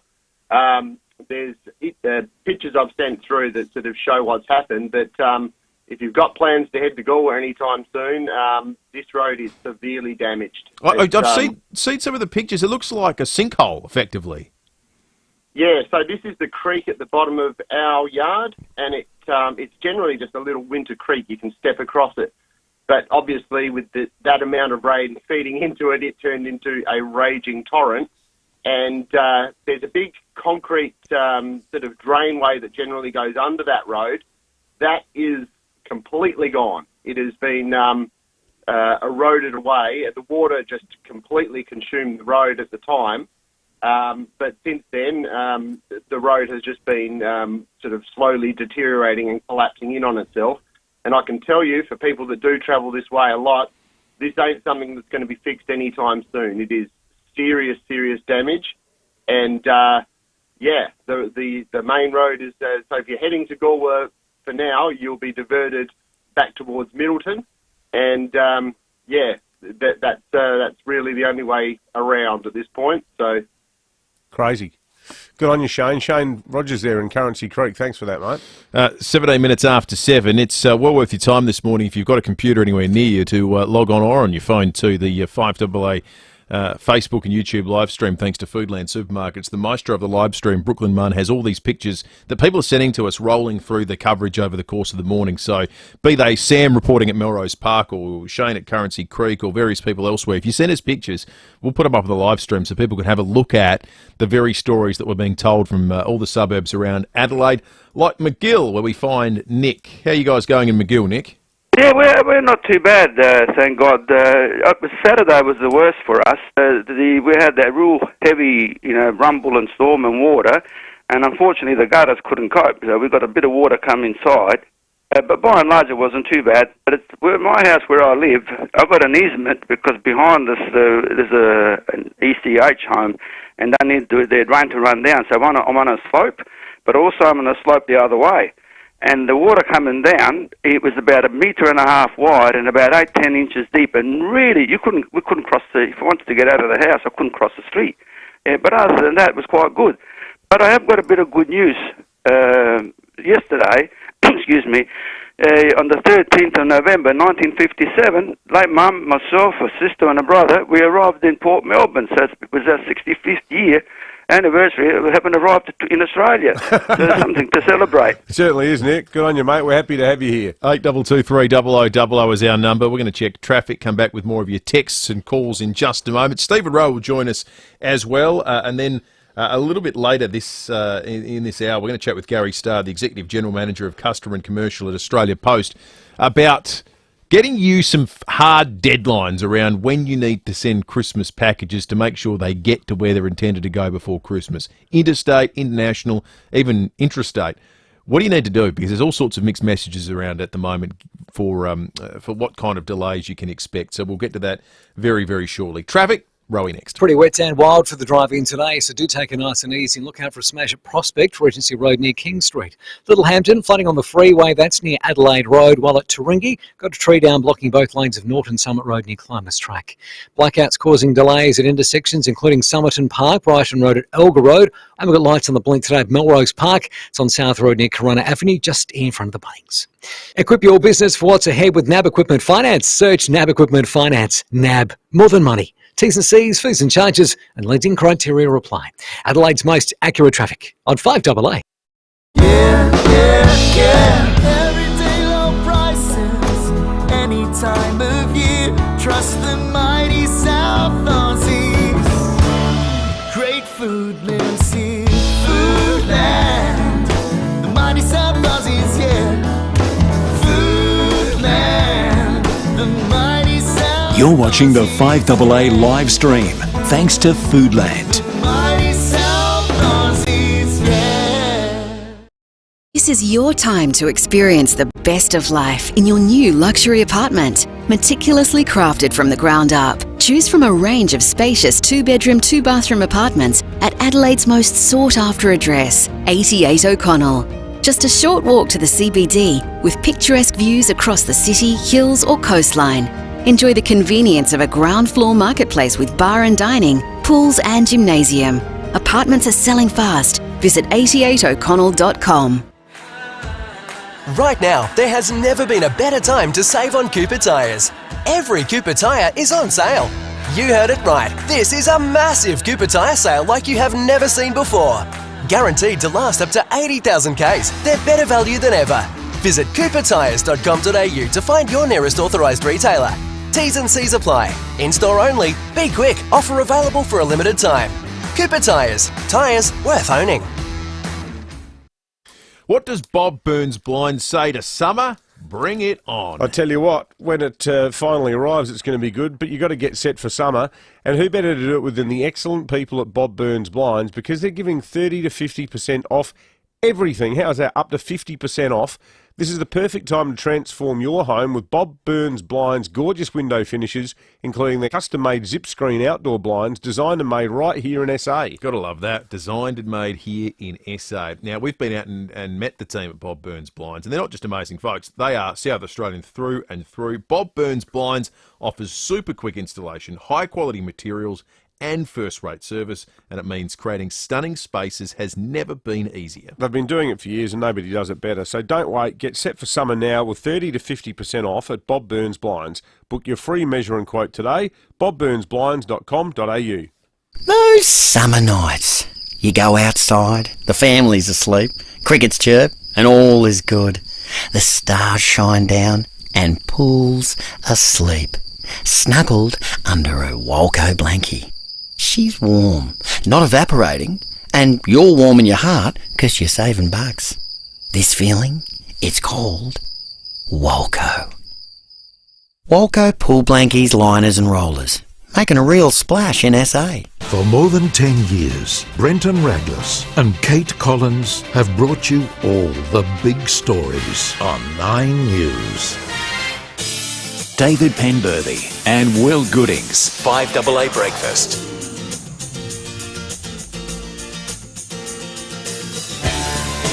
23 minutes after 7.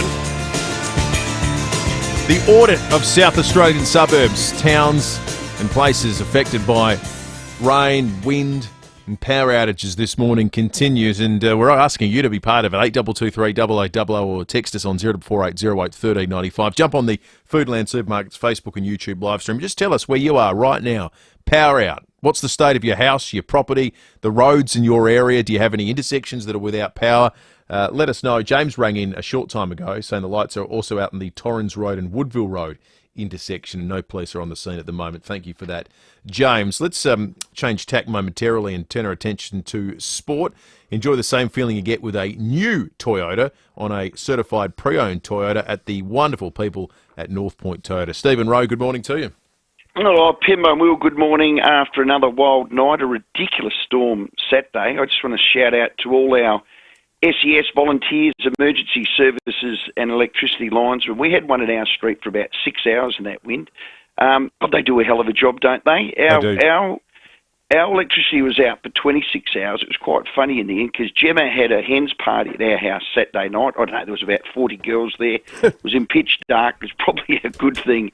In the end, you know, the old topless barman's running around and we had this big lariat-looking, what is it called, a pinata? One of those things. Pinata. You hit it, lollies come out. I woke up in the morning and it was still there, so clearly they missed. So. Hey, anyway. Roe, you ever seen a crazier game of football than the AFLW on Saturday afternoon? To all the girls that were out there, I watched bits and pieces of that. These Adelaide Crows girls were in their 5th prelim final. Think about that in 7 years. In itself is unbelievable. They beat Collingwood. The game was postponed a number of times, I think, for up to 47 minutes in total. But again, an amazing achievement. They've been in 4 grand finals. They've won 3. They now get another crack at it against Brisbane. Gee, and they've been pretty good too, Brisbane. To think Chelsea Randall is going to come back fresh. was off the last 2 days of the week, so I couldn't get to talk about that. But what a joke that ended up to be in the end. People said, "Oh, yeah, it was the right decision." No, it wasn't. She was right to go. She should have played anyway. They won without it. That'll be great. Let's hope they can beat Brisbane and get into their 5th grand final. Absolutely. Bring it on. Yeah. The other one is the Reds. They beat our rivals, our arch rivals, Melbourne Victory 3-0. I love our mighty Reds. That was a great result. And good luck to Craig Good when he gets on a kite and flies off for the World Cup in Qatar. Let's hope that's here next week. Can you believe that's crept up, hasn't it? Next week. Next Monday it kicks off. I love the Football Australia, Rowie. I don't know if you saw it, released this video of Graham Arnold telling all the different players the moment he phoned them to say they were in the squad. I loved his call with Craig Goodwin because Craig Goodwin was the only one that said, "Oh, look, obviously the most important fixture on the calendar for my team is this weekend," referring to the Melbourne Victory match. Yeah. And he said he's going to sort of keep a lid on it until after that. He's all business, Craig Goodwin. I reckon he's great. And they played like they have that fixture circled on the weekend. They were superb. Yeah, they did. Captain 3-0. It was outstanding. And the other World Cup, the Poms beat the Pakistanis. Did anyone have any care factor at that at all? Were you flicking and watching that in the end?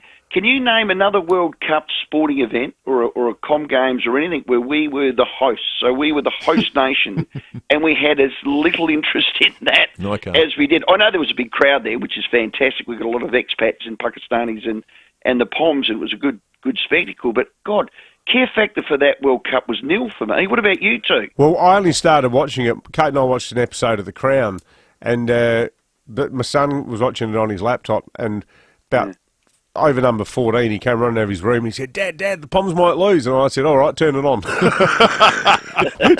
we got on the bandwagon, but then poor old Freedy injured himself. I don't reckon I would have watched 5 total overs of the World Cup. Oh, no, same. Hey, Pembo, digressing, The Crown, how many episodes you got through? What a boring as bat-dropping show that is. You know, I got to say, Rowie, I reckon the first seasons, every season I've watched up until now, has been excellent. This current one with Charles and Diana, it feels to me like, to a large degree, John Major's right. I think a lot of it is the work of fantasists. I think it seems really historically unconvincing. I don't think the portrayals of either Charles or Diana are particularly good either. But the stuff about the Queen getting all haughty and demanding a new boat, and the stuff about Charles sort of trying to use a Sunday Times poll to white hand his own mother, none of that stacks up against history, I don't think. I don't reckon it's very good at all this new season. Oh, Jodie absolutely loves it. I'm more a Peaky Blinders kind of man myself. Big show. Look, I would have thrived in that era just after World War One. You need to come in wearing that cap, one of those Peaky Blinders caps. Oh, mate, I would have loved it. See you at 4. Good on you, mate. Stephen Rowe, thanks to the excellent people at North Point Toyota, where they'll make sure you get the same feeling that you'd get with a new Toyota with a certified pre-owned one. That's North Point. Have your rent and electricity bills gone through the roof? Hot water is one of the most expensive parts of your electricity bill, but EcoVantage could help. If your rent is below $400 per week, your home might qualify for a free EcoVantage heat pump. Ask your landlord to request a free changeover today. Keep your bills down and your landlord gets a free hot water service. Win-win. Hit up your landlord and ask for EcoVantage today. EcoVantage.com.au. T's and C's apply. Car, bus or truck window smashed, cracked, scratched or chipped? Call Complete Windscreens. For over 40 years, this family-owned SA company have given motorists a clear view of the road ahead with their 24-hour windscreen repair and replacement service. No one does it better than Hayden and Lindsay Dean at Complete Windscreens, which is the very reason you should tell your insurer you want Complete Windscreens on the job. You deserve the best, most reliable and cheapest. CompleteWindscreen.com.au. Now, it's never too hard to imagine having the perfect bathroom at home, but here's a question. What does it really cost? That's one of the great things about Biourban Bathrooms and Kitchens. When they renovate a bathroom, they do it to suit your budget. In fact, David Cox and the incredible team at Biourban, they can show you how to do a lot more with less. They'll plan every detail, and it means you know exactly how much it'll cost and what the outcome will be. Now, your bathroom is without doubt one of the most important rooms in your home. It's an investment too. Get it right and it will add incredible value and appeal to your home, but get it wrong and you'll be stuck with the darn thing forever. For bathrooms, visit myurban.com.au, Adelaide's home renovation experts. Meet Troy, a proud South Australian CFMEU member. It's very diverse, so there's a lot of roles you can play within the industry. Doesn't matter where you're from, your background, your heritage, your race, your sexuality, your gender, whatever you identify with. It's very inclusive, it's diverse. I think it's the most diverse industry out there, to be honest. It opens up a lot of opportunities for people that might not get an opportunity elsewhere. So, you can work your way from the ground up, literally from the ground up. We stand stronger together. The CFMEU, a union of opportunity. This is Adelaide's 5AA. Showers and 18 today with the 7:30 news. I'm Mel Usher. If you're overheating in bed, Elite Bedding has a solution. Call into Elite Bedding, South Road, Edwardstown. It could be the end of the week before power is fully restored across the state. Some householders are being warned fixing the network following the wild weather over the weekend will leave them with an intermittent supply until this Saturday. There are currently more than 35,000 properties offline. SA Power Network says it's the biggest outage event since the statewide blackout and all possible resources are being utilised. It's a bit wet and windy today, but nothing like Saturday. Around 60 mils of rain fell at Victor Harbour, 50 at Noarlunga. Jenny Horvath from the Bureau says the winds were also extreme. We recorded our highest wind gusts on Saturday up at the Moomba Airport there of 115 kilometres per hour. More locally at the Adelaide Airport, we saw wind gusts of sort of around 106 and 109 kilometres per hour. 106 kilometre per hour gusts recorded at Parafield Airport. Damage and ongoing blackouts means dozens of preschools and schools will be closed today. It's the second week of Year 12 exams. The Education Department's Martin Westwell says students impacted by the weather and due to sit exams will be looked after. So the SACE Board's got a process, just as if it was a bushfire or if a student was ill or something like that, and they'll make sure that no students are disadvantaged by not sitting the exam today. Some communities in the north of the state, including Lee Creek, are unable to access Telstra services. That means they can't call 000. Anyone requiring medical assistance is asked to attend their nearest hospital. Well, the Prime Minister says he's had a productive meeting with the US President Joe Biden on the sidelines of the East Asia Summit in Cambodia. The pair met for almost 40 minutes ahead of President Biden's talks with his Chinese counterpart tomorrow. Regional tensions and security dominated those talks. Anthony Albanese is also hopeful of securing a meeting with the Chinese president over coming days. The mayor of Kherson in Ukraine has warned the city has no bread or medicine days after it was abandoned by Russian troops. Many residents are also without water, electricity or heating. Malcolm Davis works for a humanitarian organisation and has told the BBC the Russians have left a trail of destruction. You look at every city they came and left from, it's destroyed. It's ridiculous destroyed. Stupid little things in the bathroom stalls at a gas station. Why would you destroy the toilets? What point is it? But they seem to want to make sure that their fingerprint was left on everything and nothing was benefiting anybody behind them. Princes Harry and Andrew have been absent from Remembrance Day services across Britain, with the royal family out in force. UK correspondent Malcolm Stewart has more. For the first time, Queen Camilla stood on the Foreign Office balcony as her husband laid his wreath. It was only in February that Queen Elizabeth said that she wanted her eldest son's second wife to take the full title of Queen Consort rather than remain as Duchess of Cornwall when the time came. But not there today to join his brothers and sister was Prince Andrew, of course a Falklands veteran. King Charles is understood to have told him he will never again have a public role. Now turning to 5AA Sport. 10-year warranty and 10-year capped price servicing at Agostino Mitsubishi, Nailsworth and Elizabeth. Here's Tom Wren. Thank you, Mel. England has been crowned Men's T20 World Cup champions, defeating Pakistan by 5 wickets at the MCG. The English brought up the 138-run target with an over to spare, and they've become the first men's side to hold both the T20 and ODI World Cups simultaneously. England is coached by former Queensland batsman and Australian women's team coach Matthew Mott. Well, Mercedes driver George Russell has recorded his first Formula One victory at the Brazil Grand Prix this morning. The Brit says he had a nervous finish trying to hold off teammate Lewis Hamilton. I'm speechless, on the in-lap, all of these memories sort of come flooding back and, starting off with my mum and dad in go-karting. Amazing effort. Audio there, thanks to Fox Sports. Let's go to soccer, and Manchester United has cemented fifth spot on the EPL table after a dramatic 2-1 win against Fulham.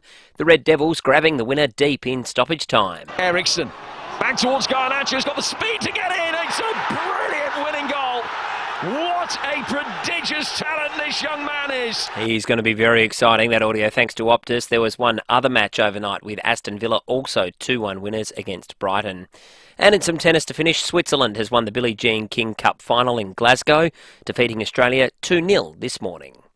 And that's the 5AA Sport. Now checking 5AA traffic. Wet and woolly for the drive in today, so it did take a nice and easy and look out for a smash at Prospect, Regency Road near King Street. Littlehampton, flooding on the freeway near Adelaide Road, while at Turingi, got a tree down blocking both lanes of Norton Summit Road near Climbers Track. Got blackouts in a few spots causing headaches, including Somerton Road, Brighton Road at Elgar Road, also St Peters, Stephen Terrace near 3rd Avenue, and we've got lights on the blink at Melrose Park, that's South Road near Corona Avenue, just in front of the Bunnings. Hungry? Head to Oporto for the Bondi Burger Box, double Bondi Burger, 2 crispy chicken strips, snack tips, drink and dipping sauce, just $16.95 at Oporto. Adelaide's most accurate traffic on 5AA. Now the 5AA forecast. See any issue firsthand with AutoCam. Real-time video, direct to you from your Automaster's technician. Heading for a top of 18 for your Monday and more showers. Cloudy tomorrow 16, Wednesday cloudy and 19. Right now it's 13 degrees. More news as it happens on 5AA. Speak with One Solution and they'll tell you cybercrime is not a big business problem, a government problem or a small enterprise problem. It's everyone's problem. Ransomware, malware and adware remain the #1 threat. One call to One Solution will put your business in a safe place. It's the smartest, most cost-effective business decision you'll ever make. Get in touch with One Solution, winner of the National Telstra Customer Experience Award. onesolution.net.au. 5AA Breakfast is streaming live right now. To watch, simply head online to 5AA Facebook or search 5AA on YouTube. David Penberthy and Will Goodings, 5AA Breakfast. 23 to 8, still to come this morning. Paul Roberts from SA Power Networks will get you a definitive update and an inside word as to how the works are progressing. They brought in people from interstate over the weekend to help out, given the scale of what's transpiring. Right now, 35,318 customers. It's going up at the moment. It's going to jump around all over the place as various areas come back on and they discover other problems and have crews out attending to them. We're getting some feedback through on the text line and on the Foodland Supermarkets Facebook live stream from people saying, hey, I got a text saying the power's back on and it's not, or others are saying the power's not meant to be on, but ours actually is, even though on the map it says it should be out. There's going to be a bit of that around the place because they're just stretched beyond capacity. So we'll keep an eye on it for you in the meantime, and then Paul Roberts up a little bit later. And then we're off to Mannum. Ron Greening is going to join us after 8:30 today to talk about a water issue of a very different sort. Theirs is coming from the east, and it gets impacted by all these sorts of weather events too, because what we just experienced over the weekend is moving to the eastern states. So we'll talk about the preparations that are taking place there. We were there yesterday. We went for a drive to see what the river looks like at the moment. We went over the punt to the Purnong side and drove right around and through to Purnong, came back via Murray Bridge. But the water in Purnong, it's already pushed right back towards the road. So where they've got the cattle farms, after the rains on Saturday, even when you're about like probably 2-3 k's out of Purnong, the paddocks look like bogs. Wow. It's just swamp, and the cows are out there traipsing around, sort of, shin deep in water. It almost looks like a rice paddy. It's extraordinary. But the water level on the Purnong side, already you can tell that things are going to get bad. We'll have more from Mannum after 8:30. The other thing you need to get prepared for now, the Christmas pageant is out the way, which means we're into the Christmas season proper. And there's a real question mark at the moment about when and how organised you have to be to get parcels where they are intended to go for Christmas Day. Gary Starr from Australia Post joins us now. Gary, good morning to you. Good morning. I'll tell you what, Gary, Australia Post's role has changed markedly with the rise of the internet, hasn't it? You are now the country's largest online goods distribution service, aren't you? Yeah, we sure are, and it's been an amazing couple of years. And we saw, of course, with everyone in lockdown, people going online because they could, because they wanted to, and in some cases because they had to. So, it's changed the way Australians buy and buy online, and we've seen that continue this year, albeit that stores are reopening.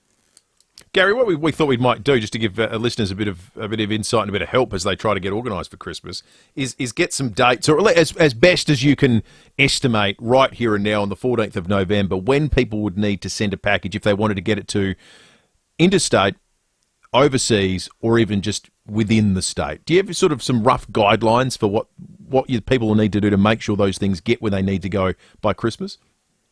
Look, we sure do, and in fact, I would say they're more.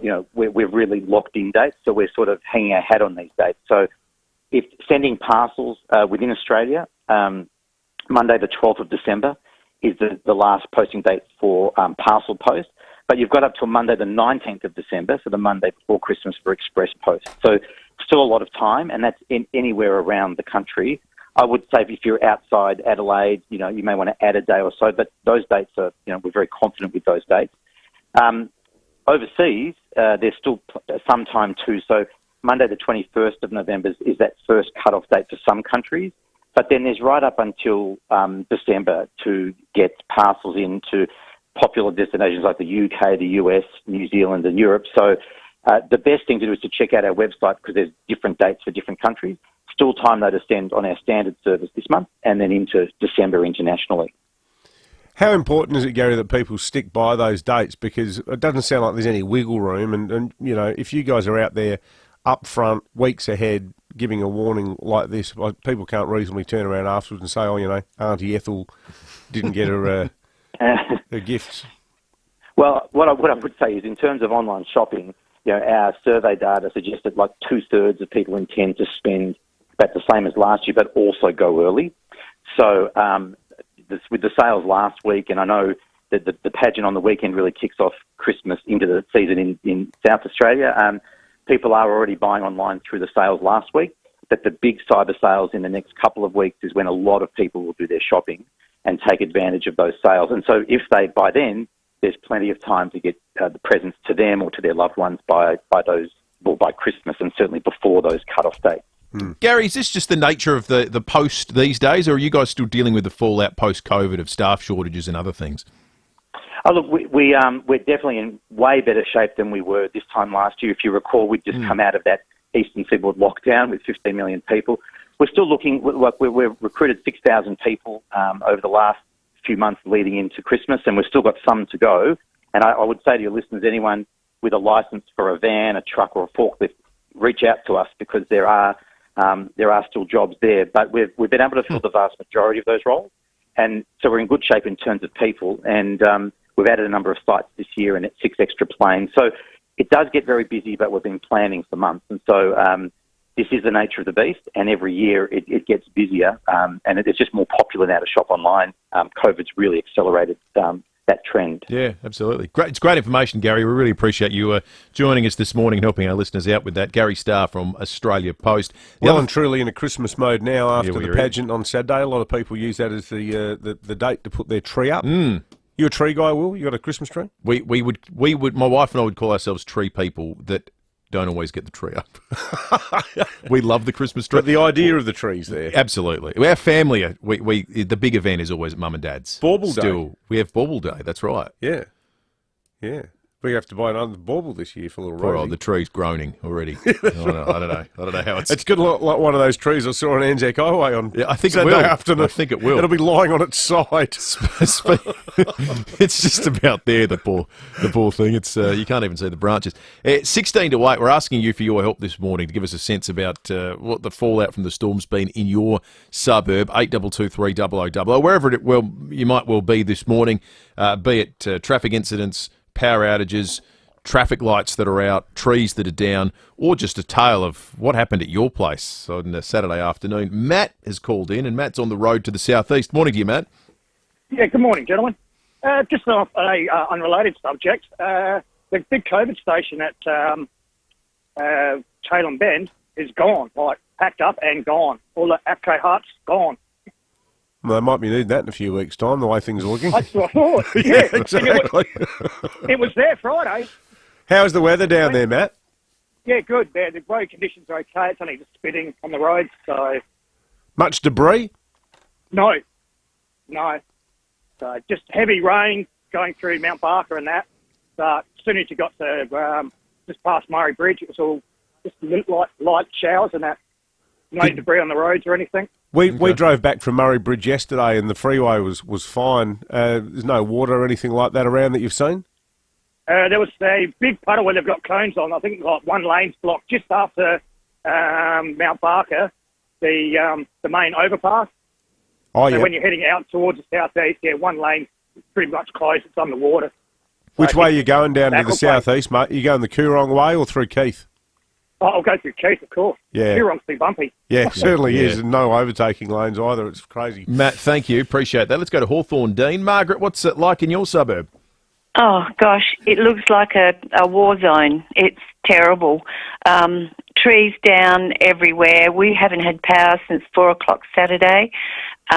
We can't even get out of our driveway because there's a big branch come down over a power line and it's sagging right down. It's very dangerous. Just 2 doors down, we've got a Stobie pole that's bent in half, and there's power lines down on the footpath once again since Saturday. So, yeah, it's terrible. Geez. Have you had any word, Margaret, as to when people are going to be out there to, start chainsawing it up and moving it? No, they're just saying they're so busy they'll get to us when they can. I haven't been able to get through to SA Power Networks, but the CFS have been, I have to say thank you so much to the local guys here. My husband is on oxygen and they knew about that, so they've been calling in every now and again to make sure that we're okay. Oh, that's good. They've been wonderful. That's great, great service, and well worth calling in, Margaret. Thank you for that. The point made about power lines and things being down is a really important one. One you wouldn't have thought you need to emphasise, but you clearly do. There was a remarkable story on the weekend. There was a road closure on Findon Road where power lines had come down and were on the road. There were live wires on the road, and someone drove through the roadblock into the power lines and only stopped when their car got tangled up in them. Oh, God. So the police had to scream at this guy, don't get out of your car because you'd be electrocuted. And the whole thing got held up further because they had to wait for SA Power Networks to turn up and disentangle the situation, turn off the power and save. Why would you drive through? Why would you? That's just unbelievably stupid. Yep, it's hard enough. We don't need to add idiocy to the equation. Yeah. Steve in Bellevue Heights, what are things like where you are? Oh, it's a mess. I mean, at our house we had a couple of trees come down, one on the part of our roof. Neighbour's tree is still on the roof. We had, it's actually the fire brigade come out and they said it was too dangerous to move that one. So you're in Bellevue. Where are you, Steve? Bellevue Heights? Bellevue Heights. Debris all over some of the back streets there, I could tell you. The whole area. I've never seen so many trees down anywhere. Yeah. It's a very wooded suburb. Are you back sort of towards the gorge, mate? Yeah. Yeah, a lot of trees in there. You want to see my house. Tree house. Unbelievable. But, the tree that come down and hit our house, I estimate to be about 10 metres high. Mate. Gee. Crikey. Steve, thank you. Appreciate that. We'll get to some text to tell a similar story shortly. Dean is in Flinders Park and has called in. Morning to you, Dean. Morning, Will, Dave. Listen, that one on Findon Road where the tree was down, it went down at about 4 o'clock, 4:30 Saturday. The police arrived. They taped off the road so that you couldn't go north or south. They put out orange cones. There's a police vehicle there with flashing lights and the police officer in attendance. It was there till 6 o'clock in the morning, and the guy didn't see it to drive into the tree. How silly are you? Yeah, that's an excellent question, Dean. Yeah, very good question.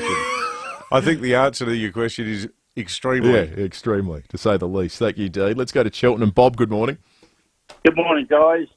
Coming back Saturday on the Southern Expressway from Noarlunga down here to Cheltenham, and when it really bucketed down, and I cannot believe the thickness of some drivers that you share the road with. The water factor coming off of the cars driving was so bad that you had trouble seeing some of the cars because of the colouring.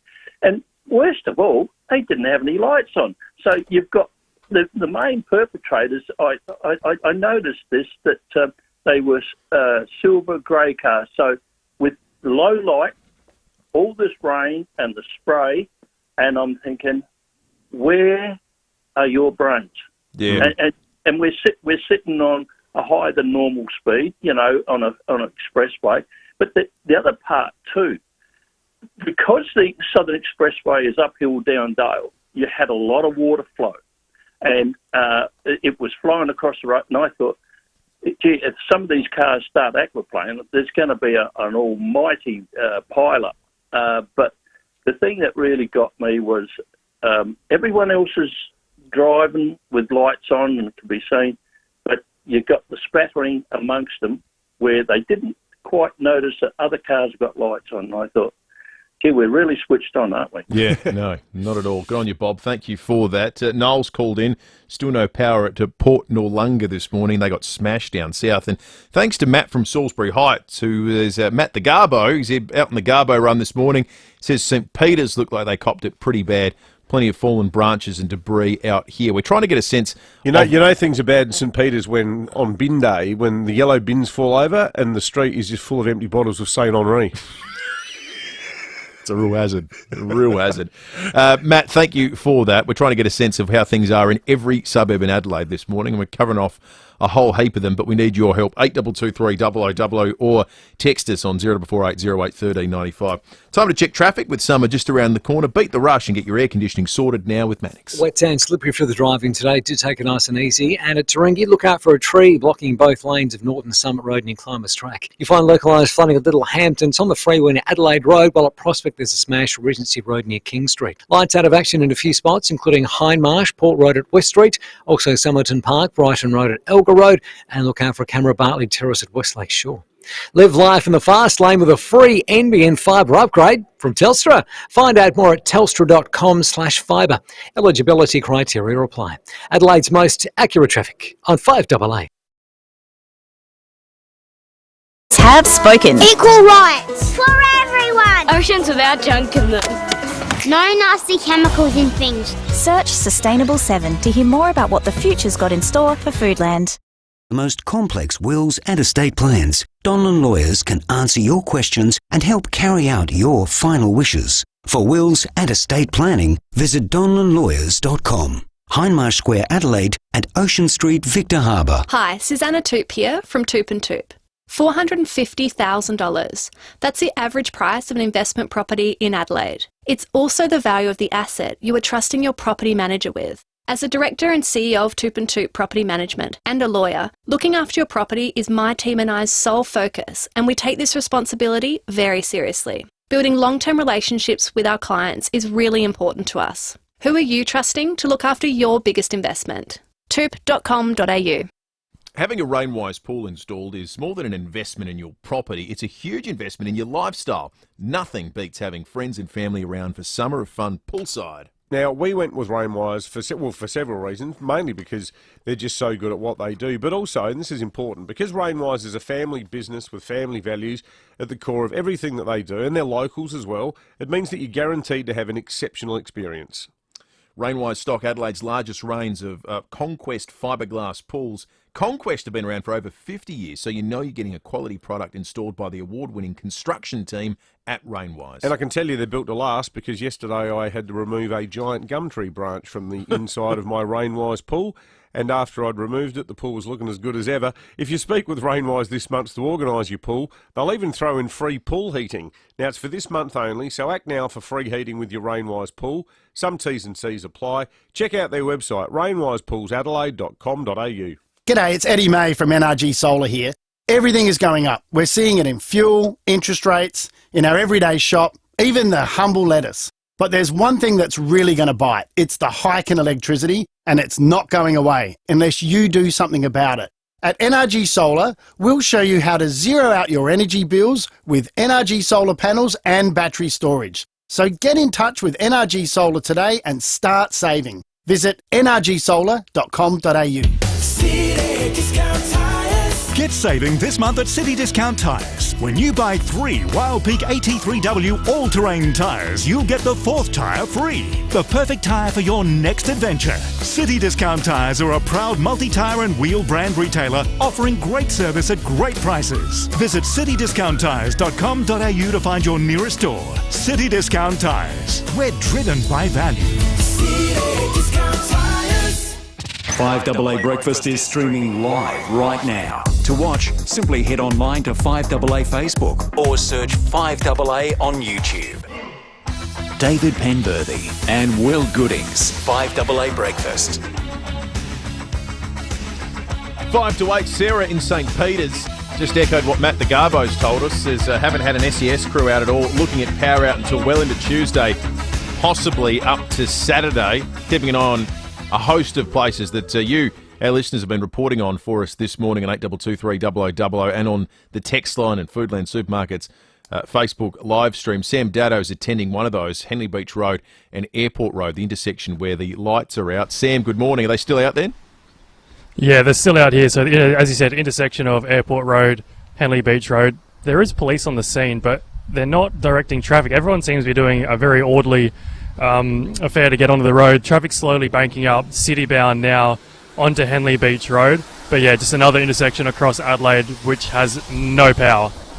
Sam, thank you for Plenty that. of them. Yeah, Sam Daddo reporting at hotspots around Adelaide this morning.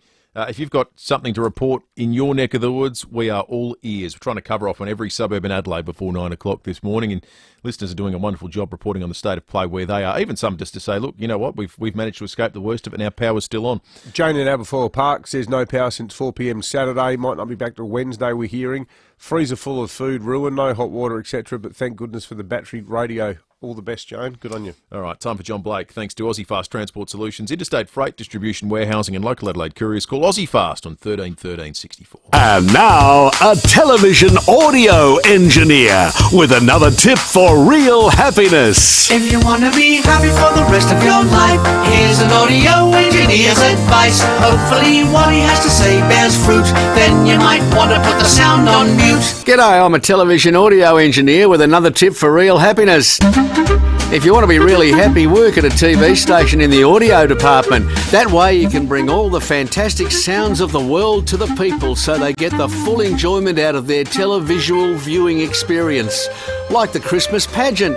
Now there's a challenge for any budding young audio engineer. Listen to this year's pageant when Rachel Learcar was singing at the town hall.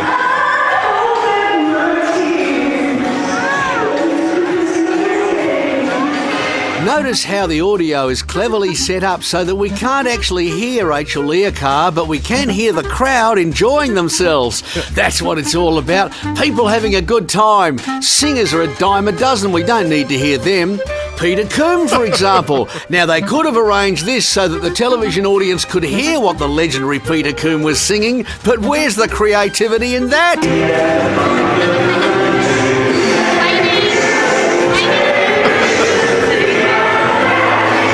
We can hear Peter Coombe anytime, but really what we want to hear is people standing in the rain fiddling with their umbrellas. That's where the audio action is, and it takes a lateral thinker to come up with that stuff. Someone who thought, well, we can always buy the latest album by Peter Coombe or Rachel Learcar, but where can you buy an album full of people chattering and standing in the rain? I think the real triumph of the Christmas pageant, though, was the way they mic'd up Father Christmas. I wish you peace and love for Christmas and every day of the year. Merry Christmas! Now, we need to hear Santa, especially when he just sounds like me or you or anyone else walking down the street, really, because let's face it, Santa in character is so yesterday. If you want to be happy for the rest of your life, that's an audio engineer's advice. Now we'll understand if you want to scoff, or maybe you'll just want to go and turn us off. Cool, enjoyed the Christmas pageant. Did John Blake? More from Blakey after 8:30 we go behind closed doors. Stick around. Big Big Breaking at 8 next. It's hard to believe, but bi-urban bathrooms and kitchens may not be everyone's cup of tea. If you're not fussed by sticky drawers, if you're not driven mad by something that doesn't quite line up, if you don't appreciate millimetre-perfect craftsmanship and service of the highest standard, then maybe bi-urban bathrooms and kitchens is not for you. But if those things are important, buyurban.com.au, Adelaide's home renovation experts. For more than 10 years, Brenton Raglas and Kate Collins have brought you all the big stories on 9 News. Online, on DAB Digital Radio, and on 1395 AM. Talking Adelaide. This is Adelaide's 5AA. Showers and 18 today with the 8 o'clock news. I'm Mel Usher. If you're overheating in bed, Elite Bedding has a solution. Call into Elite Bedding, South Road, Edwardstown. Freak storms across SA on the weekend have caused the worst blackouts in 6 years. Some householders are being warned they might not have full power till Saturday. 35,000 properties are still offline and a number of traffic lights are out. Jenny Horvat from the Bureau says strong winds weren't the only thing causing problems. There was also heavy rain in some areas. The falls around that Victor Harbour area of around 60 millimetres through there. Across the southern suburbs we saw 50 millimetres around Noarlunga in the city. We picked up around 17 millimetres, and then since 9 a.m. yesterday we've seen nearly another 50 millimetres up around the hills there. Some kindergartens, preschools, primary and high schools will be closed today due to storm damage and power outages. It could take several days for some schools to reopen. The Education Department's Martin Westwell says there'll be an update later today. We'll leave it till the end of the day as long as we can, see which schools are back, and then make sure that there's communication with parents from those schools that are going to remain closed. Students affected by extreme weather conditions due to sit Year 12 exams today should make contact with their school for updates. The SACE board says allowances will be made. The major sporting events keep coming in SA. Hot on the heels of Friday's announcement regarding the Festival of Footy, today an international golfing tournament at Grange will be unveiled. Greg Norman's Rebel Tour locking in a visit in April 2023. Federal agents have intercepted more than a tonne of cocaine labelled rat poison and plastic. $440 million worth of the drug entered Port Botany in 2 separate shipping containers. It was on its way to 2 separate addresses in northwest Sydney when it was intercepted by ABF officers. There have been recriminations amongst US Republicans after the Democrats retained control of the Senate. One Republican says it's a sign the old party is dead and should be buried. But US President Joe Biden has told reporters he's delighted with the result. We feel good about where we are, and I know I'm a cockeyed optimist. I understand that from the beginning, but I'm not surprised by the turnout. I'm incredibly pleased. And at least 6 people have been killed and dozens wounded after a blast in Istanbul. Now turning to 5AA Sport. All new 2022 Mitsubishi Outlander with 10-year warranty, 10 years capped price servicing at Agostino Mitsubishi. What's happening in the cricket, Tom Wren? Well, Mel, England are the T20 World Cup champions after beating Pakistan by 5 wickets in the final at the MCG last night. The match was played in front of 80,000 fans. Sam Curran dominant with the ball, taking 3 for 12 from his 4 overs before Ben Stokes guided his team home with an unbeaten 52, which included the winning runs. He's hit it leg side. It's Ben Stokes with the winning runs. Who else? It's always Ben Stokes with the winning runs. And the audio there, thanks to Channel 9. Meantime, the Redbacks are staring down the barrel of an outright defeat after finishing day 3 at 6 for 66, still needing a further 79 runs just to make WA bat again. That's with a day to play at the Wacker. To tennis, and Australia has lost the final of the Billie Jean King Cup in Glasgow, going down to Switzerland. It's the first time the Swiss have won the tournament. It means the Aussies will have to wait at least a 49th year to break their title drought. Well, Mercedes has had a great time of things at the Brazilian Grand Prix this morning, with George Russell winning while Lewis Hamilton was second. Aussie Daniel Ricciardo unfortunately crashed on the opening lap. Daniel Ricciardo makes contact there with Kevin Magnussen, and there's a second contact, and they're both out of the race. We're going to see it from Ricciardo's point of view. So that's 100% Daniel's fault.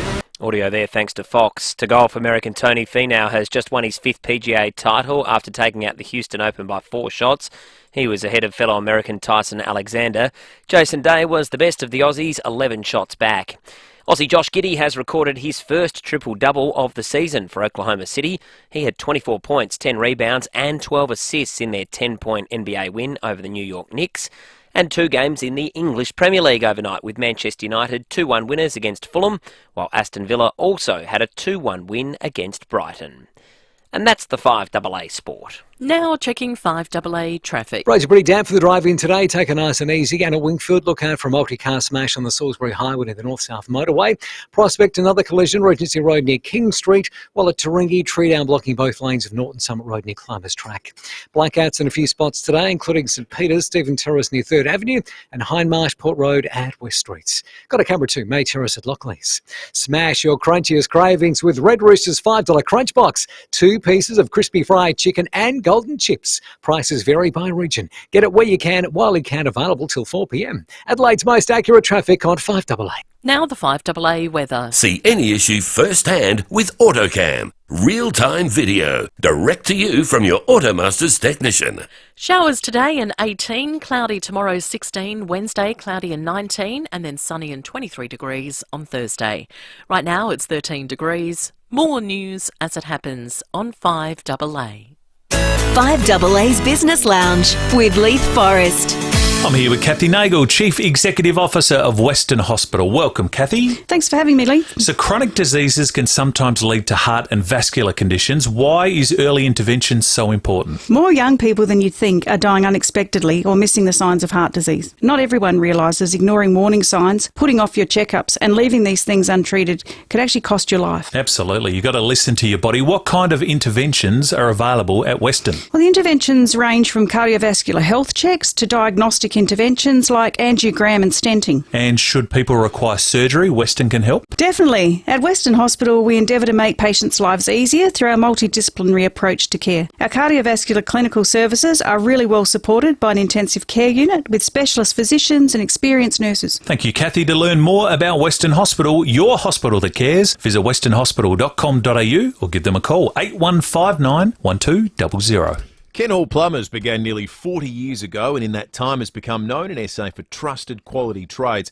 Since then, Ken Hall's success has prompted customers to ask for a greater range of trade services, including electricians, roofers, tilers, general builders for home maintenance, even full bathroom renovations. And the great thing about Ken is that he always has an important message for his team, namely, the job you're on today is the most important job. And any Ken Hall team member that comes to your home is a hand-picked employee of Ken Hall Plumbers. As a family business, the legacy of reliable, unbeatable service is being continued. So why trust anyone else? If you haven't experienced the Ken Hall service before and their team of tradies, well, why not try them to solve your next problem at home or at work? Give Ken a call 24/7. David Penberthy and Will Goodings, 5AA Breakfast. 8 after 8, taking calls and texts, contributions on the Facebook and YouTube live stream thanks to Foodland Supermarkets from right across the state this morning.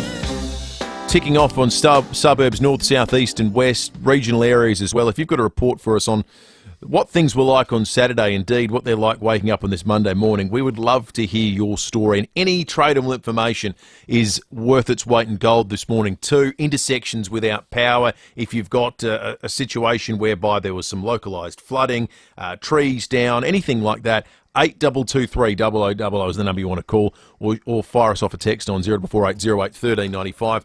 Right at this very moment, SA Power Networks are reporting 35,318 customers without power, and it's been a patchwork of reports coming in from our listeners regarding when they will be restored. Some saying it won't be to the end of the week, some saying Tuesday, some don't know. The reality is SA Power Networks have a momentous job ahead of them. We're saying on the official website, this is the biggest network outage event since the 2016 statewide blackout. Paul Roberts from SA Power Networks joins us now. Paul, good morning to you. How you going, guys? We're not as busy as you, I imagine, Paul. How's it all going, mate? You're working through it? Yeah, look, and I've got to say, the crews have done an amazing job when you think that 163,000 people were without power on Saturday. And here we are today, 35,000. And there is just so much work to do still. So they've got through a power of work already. And look, it is the biggest, it's the largest number of people affected by a blackout since the statewide blackout in 2016. But I think the other side of that is it's going to take us far longer to recover from this one than it did the statewide blackout. Because for that blackout, basically it was just a matter of UMO working out putting the plug back in. For this one, we've literally got to go to hundreds of locations and rebuild the network. How likely is it that schools will still be out tomorrow? Look, it's hard to tell because we do the restoration on a priority approach, and obviously we do take account of critical infrastructure like hospitals and communications and, emergency services and that sort of thing. But basically we work through the outages from the outage affecting the most people to the final outages affecting just individual customers. And as we work through those latter people, the individual customers are the ones who are maybe waiting into Wednesday and beyond, and maybe beyond. But I think actually, let's hope we know we'll get the vast majority back by the end of tomorrow. We're trying to manage expectations, obviously, because this is such a major event in terms of the impact on the network. What's the issue or the area that you're most concerned about at the moment, Paul? The one that you think will be Wednesday and beyond before it's power back on? Look, a bit hard to tell because it depends when resources get to them. I've got to say that there's huge damage around through Blackwood, Glenalta, Coromandel Valley, Upper Sturt, in that area up through to Cherry Gardens. That area has really been hit. There's a lot of big trees, obviously. A lot of trees have come down, a lot of wires down, and major reconstruction jobs, never mind clearing the trees away and getting the roads open. Mm. Well, good luck with it all, Paul. We will get out of your hair and let you get back to overseeing this operation because it's a huge one. And I'd say overwhelmingly our listeners are being patient. They understand that the whole state has been hit by this, and the sooner we can get it all back on, the better. Look, we really appreciate that support, and we recognise it's frustrating not having power, but this, as you say, is a major thing to work through. No, you guys are doing a great job. Good on you, Paul. Paul Roberts from SA Power Networks. Some reports coming in. Karen says I'm at South Plympton. Very grateful. My power is still on. A bit of a water stone on the ceiling. Sounds like all the damage at Karen's place. Ian says there's light rain in Morphett at the moment. Power is on there right now. This is an interesting one. Fellas, the waves at Semaphore are now smashing the jetty. It's not safe to walk on. Probably not the only jetty getting smashed by waves. Hopefully they don't need repairing now as well. One to keep an eye on for our coastal listeners as well, if you can give us a bit of a report on 8223 0000. Right now, it's time for Breaking 8. Well, one of the mysteries around the appalling treatment of former Renewal SA chief John Hanlon is how so many baseless allegations could have been levelled against him in the first place. How is it that a man could lose his job and have his life almost completely destroyed by a pack of lies? Well, today in Breaking at 8, we will shed some light on the backstory, and it makes the treatment of Mr. Hanlon seem even more sinister and even more disgraceful. Now, the picture that's emerged of John Hanlon is of a decent and honest man who enjoyed respect across both sides of politics and the loyalty of almost all of his staff. Now, we understand, though, that around 4 years ago, Mr. Hanlon had to discipline 4 of his staff after they were found guilty of workplace bullying. Now, it's a totally shocking case where a female member of Mr. Hanlon's team was suffering from a disease which had caused her to lose a large amount of weight.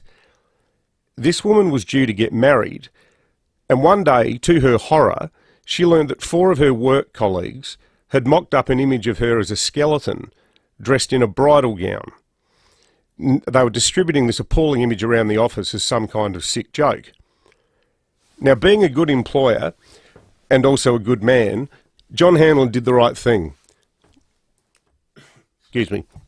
He called in his staff, he called in these 4 staff, and he gave them a dressing down, told them that their behaviour was reprehensible and, if repeated, would have grave repercussions. Now, immediately after this happened, ICAC began receiving anonymous allegations from inside Renewal SA that Mr. Hanlon was a crook. The very people who'd behaved in such a morally bankrupt fashion were now given anonymous whistleblower status.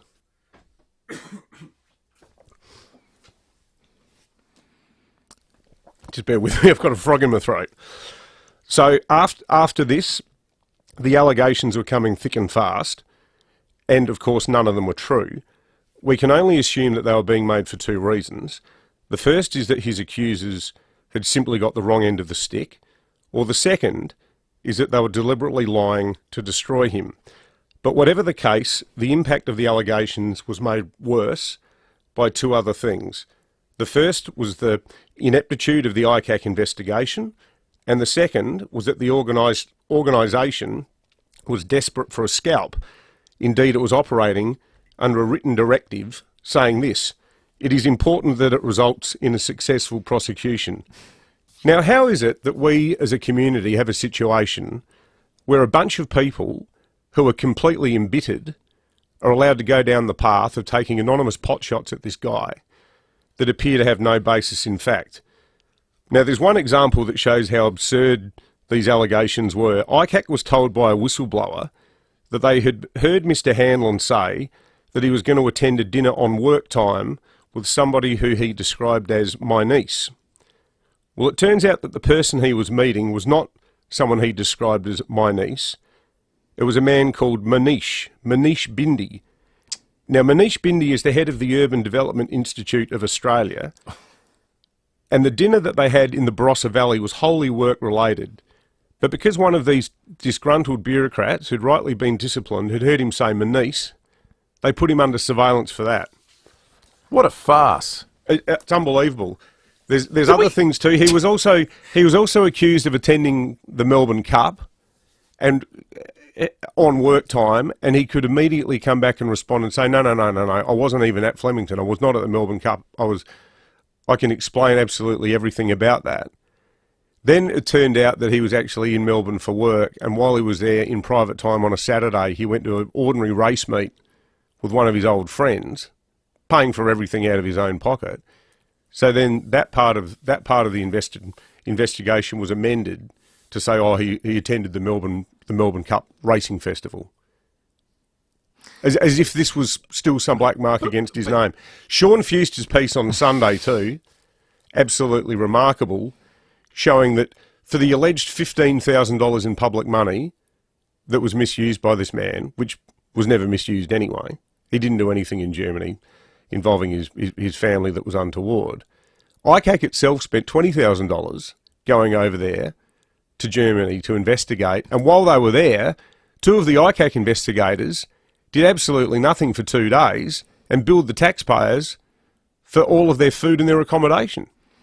Now, Frank Pangello is calling for Anne Vanstone to be sacked as ICAC Commissioner. We can't stress enough, we are making no such call. Well, this all predates her, doesn't it? Well, yes. But we think in terms of Anne Vanstone, the ICAC Commissioner, hopefully she sees it as her job to be part of a solution.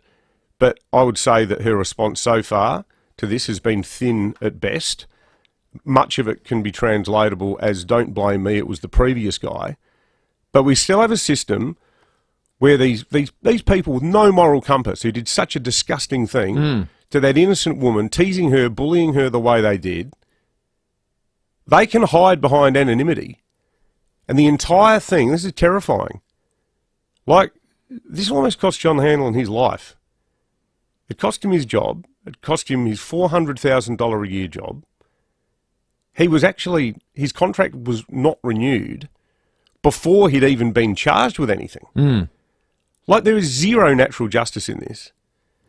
And, we would say the system is broken. We cannot, as a state, tolerate a situation where a group of disgruntled workers can anonymously stitch up a good man, costing him his job, almost costing him his life, and we shrug our shoulders and say, well, them's the breaks.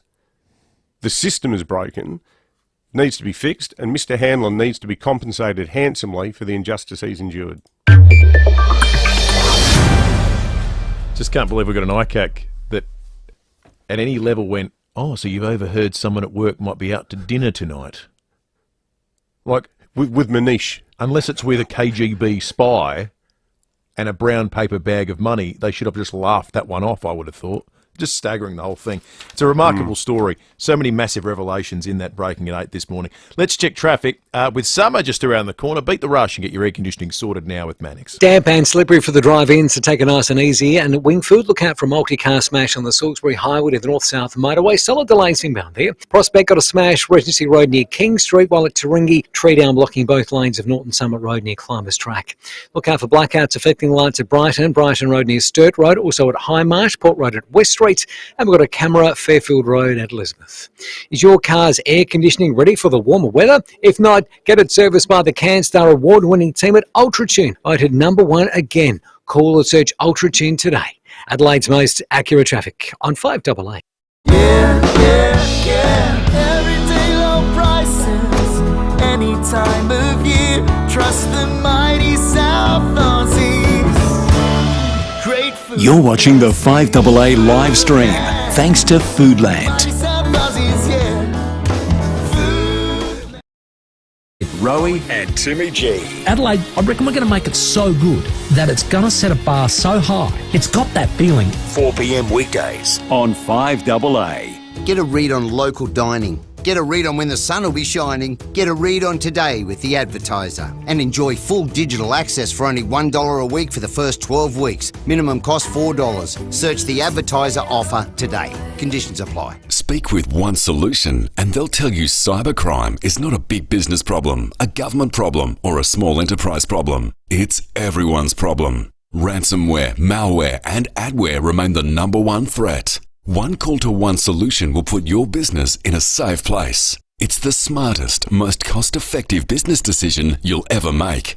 Get in touch with One Solution, winner of the National Telstra Customer Experience Award. onesolution.net.au. Stay protected from the sun and remember the 3 S's. Slip, slop, slap. Remember the 3 B's too. Bob Burns Blinds. Protect your home and family and get set for summer now with 30 to 50% off everything. Save on our entire range, including our custom-made zip screen outdoor blinds. Get set for summer now at Bob Burns Blinds with 30 to 50% off everything. Book your free measure and quote today. bobburnsblinds.com.au. All right, let's just say you've signed a building contract. Work is underway on your dream home. Everyone's excited. Then one day, crunch, your builder hits rock while digging your footings. So what happens next? Well, most builders will send you a nice apologetic letter, and then they'll bump up their price with a variation. But not Rossdale Homes. Now, when you sign their absolute fixed price contract, there are no hidden costs or nasty surprises. The price is fixed, and that's why it's the industry's strongest contract. So before you build, talk to Adelaide's most trusted builders, Rossdale Homes, because trust is a must. Ah, summer with a Rainwise pool. Summer without a Rainwise pool. Got him. Wish we had a Rainwise pool. Book your Rainwise pool install now so you can be doing more of this in summer. And remember, Rainwise pools take care of everything. Just bring a towel. Visit rainwise.com.au. What's on your bucket list? Skydiving? Swimming with dolphins? Hot air ballooning? Before you plan a bucket list, plan your will with Donlan Lawyers. A will, power of attorney and advanced care directive speak for you when you can't. It means you and your loved ones will be taken care of. Visit donlanlawyers.com. Put it on your bucket list. Hindmarsh Square, Adelaide, and Ocean Street, Victor Harbour. For more than 10 years, Brenton Raglas and Kate Collins have brought you all the big stories on 9 News. David Penberthy and Will Goodings, 5AA Breakfast. 23 minutes after 8, Jenny in Somerton Park says, guys, my power was out for 33 hours, came on at 1:30 this morning. I love this story. Yesterday at 11 a.m, after my power was out for 20 hours, I ran an extension cord to my next door neighbour as her power was still on. I plugged in my fridges as I just restocked them and didn't want to lose the contents.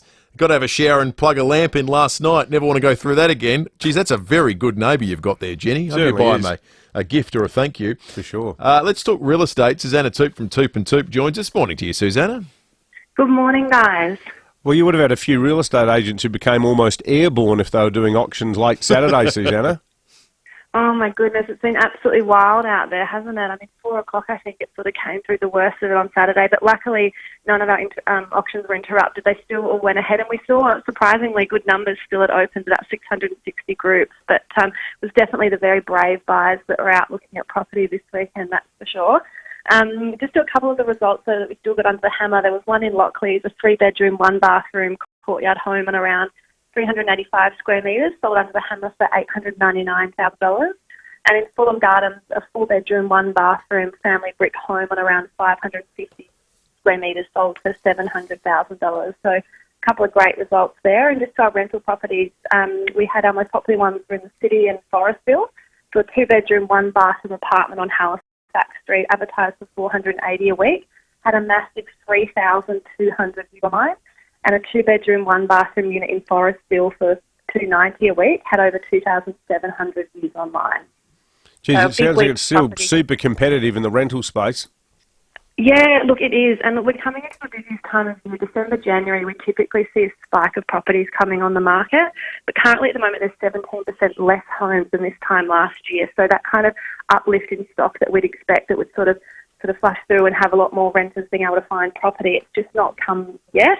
Hopefully it's not soon, it's not far away. And you only have to do a quick search online just to see how dire the situation is, particularly in the lower end of the market. There's only about 21 homes available under $275 a week within 20 k's of the city at the moment. So incredibly low stock. Hopefully that does tick up a bit between now and December, January as we sort of come into that typically busier period. But it is quite tight out there at the moment to find something. So look, if you do need a hand, if you are looking, if your lease is coming up, in the next sort of month or so, or if you're currently looking, definitely give our team a call. We've got early release where you can jump on ahead of time to see properties, and definitely keen to try and help you out because it is incredibly tough out there with low stock levels on the rental side of things.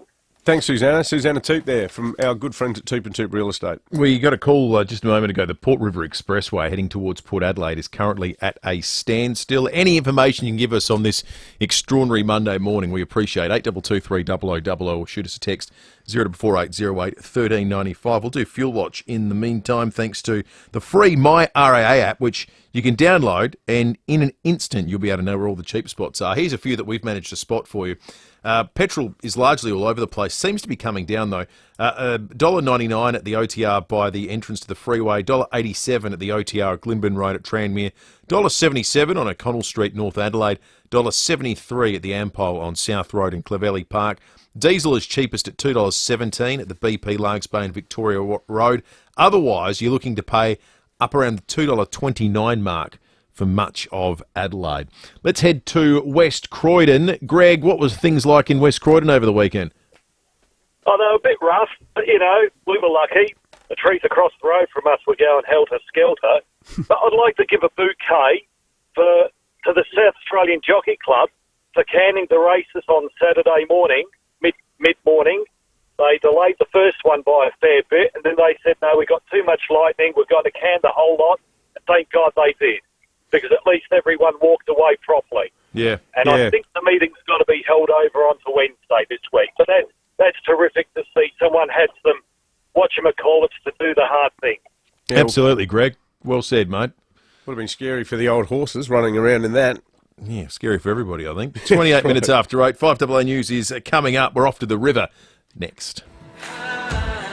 Right now, there has never been a better time to save on Cooper tyres.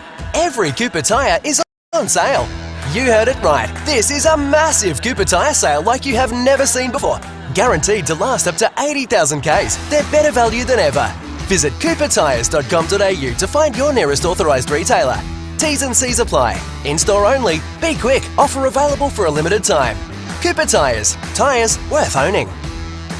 Introducing Nissan Future Value Business Plus, a new fleet finance solution for small to medium businesses offering competitive weekly repayments including the cost of scheduled servicing for the loan term. Available now on the Nissan Navara SL 4x4 Dual Cab Auto. Plan confidently for the road ahead with Nissan Future Value Business Plus. Visit nissan.com.au/business plus or contact your local Nissan dealer. Approved ABN registered small to medium fleet applicants of Nissan Financial Services. T's and C's and exclusions apply.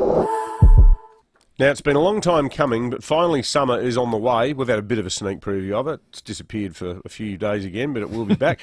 If you have a pool, now is definitely the time to wake it from its winter slumber and keep it looking the biz with a Walco pool blanket. A Walco pool blanket will not only help keep your pool clean and warm, but it will also help stop evaporation. Let's face it, we live in the driest state, although it might be hard to believe at the moment. So a Walco pool blanket is a must if you want to save money on water. And look, it's easy to put your pool to bed each night with a Walco pool blanket. We've got one. They're great, and especially if you've also got one of these, the Walco pool blanket roller. Now, the bit we really love here at 5AA, and we always love this with our local businesses, Walco is the only pool blanket manufacturer here in Adelaide. Yep, nothing is imported. So get your pool a Walco blanket for summer now. Go to their website, walco.com.au.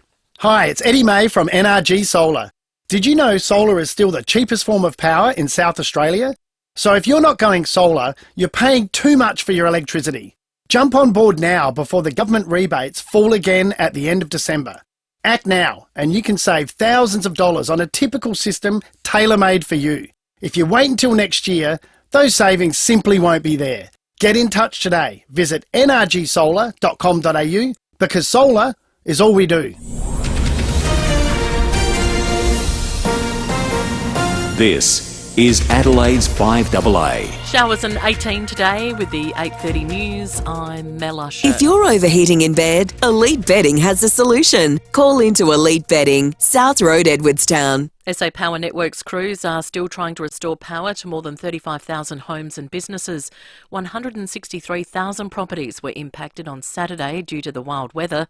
Paul Roberts from SAPN says there's still a lot to work through. It's the largest number of people affected by a blackout since the statewide blackout in 2016, but I think the other side of that is it's going to take us far longer to recover from this one than it did the statewide blackout. Because for that blackout, basically, it was just a matter of UMO working out putting the plug back in. For this one, we've literally got to go to hundreds of locations and rebuild the network.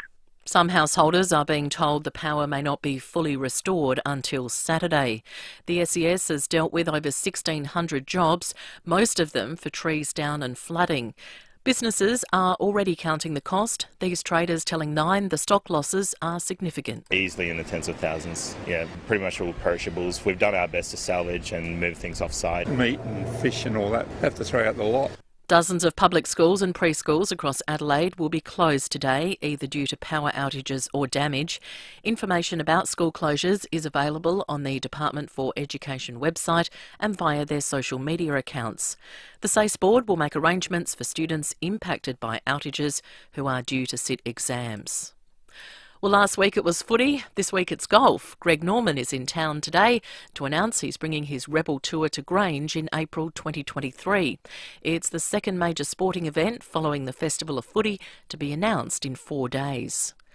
The US has sought Australia's advice as President Joe Biden prepares to hold talks with his Chinese counterpart at a key summit in Bali.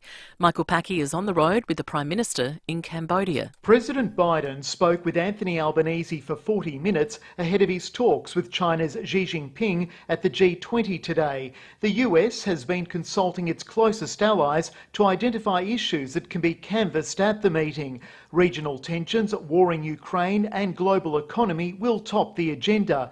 President Biden may also ask China to drop trade sanctions on Australian products. Mr Albanese is hoping to have his own meeting with President Xi in coming days. There are signs it could happen after China's second most powerful politician sought out the PM at a leaders' dinner here in Cambodia on Saturday. Australia's drinking habits are changing and beer is the big loser. In the 1970s, 7 out of 10 purchased drinks were beer and 1 was wine. Now just under half are beer, with wine and premixed drinks becoming more popular. And the type of beer we're drinking has changed, with sales of mid-strength, low-strength and zero alcohol beer now accounting for almost 30% of total sales. And the man who inspired the Tom Hanks film The Terminal has died at Charles de Gaulle Airport in Paris. Iranian national Mehran Nassari was a resident for 18 years. Now turning to 5AA Sport. 10-year warranty and 10-year capped price servicing at Agostino Mitsubishi, Nailsworth and Elizabeth. It's over to Tom Wren. Thank you, Mel. More than 80,000 fans have watched England claim the T20 World Cup title by beating Pakistan at the MCG by 5 wickets. It means England is the first ever side to hold the T20 World Cup title and one-day title at the same time. Englishman George Russell has won his first ever Formula One race, taking out the Sao Paulo Grand Prix in Brazil this morning. And in his first season for Mercedes, George Russell, after winning the sprint yesterday, wins the Sao Paulo Grand Prix on a Sunday. Come on, team! And it's come on! Audio thanks to Fox. His teammate Lewis Hamilton was second, while Carlos Sainz was third. Aussie Daniel Ricciardo failed to finish. Well, Manchester United's only 3 points outside the top 4 on the English Premier League table after a dramatic 2-1 win against Fulham. Alejandro Garnacho with the winner in the 93rd minute. One other game with Aston Villa recording its first away win of the season, coming from behind to beat Brighton 2-1. And still Danny Ings, in he goes! And Aston Villa, who were behind here early on, have come back to lead by 2-1.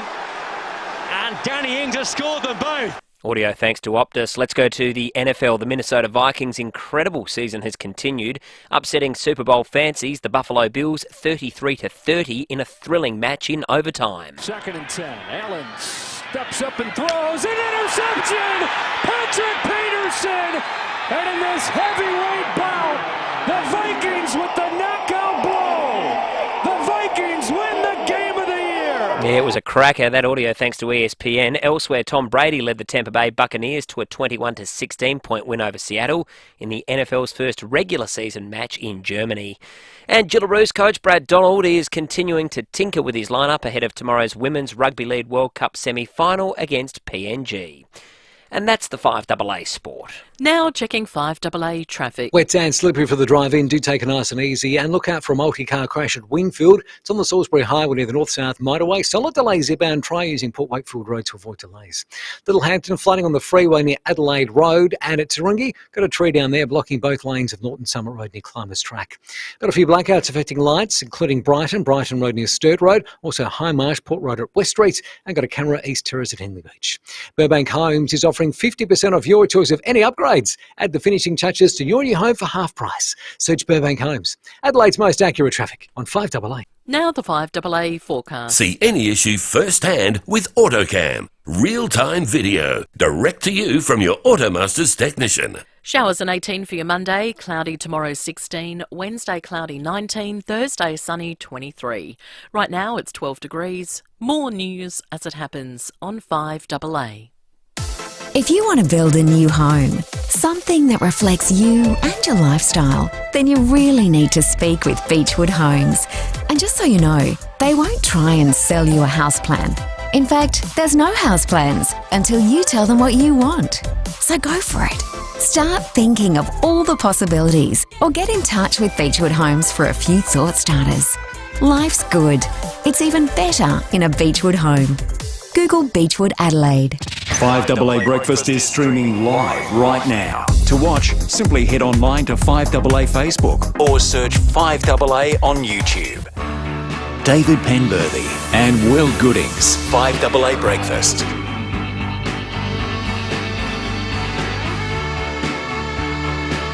It's 22 minutes to 9. The host of Channel 7 Sunrise program, David Koch, not too far away.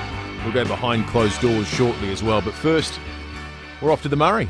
We are off to the Murray. I was off to the Murray myself yesterday. And look, with the river levels being what they currently are, and the predictions have been getting worse and worse, up from 135 to 150 gigs, then up to 165 gigalitres last week. The last thing these many River Murray towns want to see at the moment is this continuing high rainfall. Well, one man who has some really clear memories of what happened when some of the really big floods hit, 1956, 1974, is lifelong Mannum resident Ron Greening, who joins us on the line now. Ron, good morning, mate. Great to be talking to you again. Cast your mind back to 1956, Ron. You were just a teenage boy then. What was it like living in Mannum, and how did you play a role helping with the sort of rescue effort after the flood started to hit? Oh, it was all pretty exciting, actually. I was only 16 years old, just old enough to carry a bag of sand. And they had about 100,000 sandbags, didn't they? Oh, I didn't keep count, mate. I was too busy fishing from our front gate. So, Ron, when the flood started, you were down there in the river. Like, you're a good swimmer, so they got you in the river trying to plug holes in the walls that they built. Yeah. Yeah. Occasionally, they'd get us to go on the river side of the levee and just push a bag into a certain spot to stop a leak. And what was it like around? Because you helped with the Pretoria Hotel as well, didn't you? You were diving under the door to get into the bar to get bottles of wine out. Yeah, I was getting into the bar to get some of the bottles they left on the shelf when they moved out in a hurry. You know, how they lined the bottles up on the shelf. Yeah, all sorts along there, but yeah, had to get a few of them out for him. And what about in 1974? So by then, you're an adult, and you were trying to start your own business then, weren't you? Building a marina. Yeah, we started building our marina at that time in 1972. And of course, we just got going, and the first flood was 73, and then 74, 75. It taught us a lot about the river and how to manage a flood. But that's all in the past. But now I think it's virtually impossible for them to predict exactly how high the water's going to come, because it just hasn't stopped raining. Yeah. All the catchment area, or the Murray-Darling Basin, is in flood. The whole lot of it, right across New South Wales into Queensland, Victoria, and it just keeps on raining. So, when you think about Mannum and the way the street is sort of laid out there on the main street, like, you've obviously got the caravan park right down the bottom, and talking to people there yesterday, I noticed that, like, there's that surf shop at the bottom of the street. They've got all their stock out at the moment, saying 50% off the lot. Like, it feels like there's businesses there that are already starting to plan for the worst.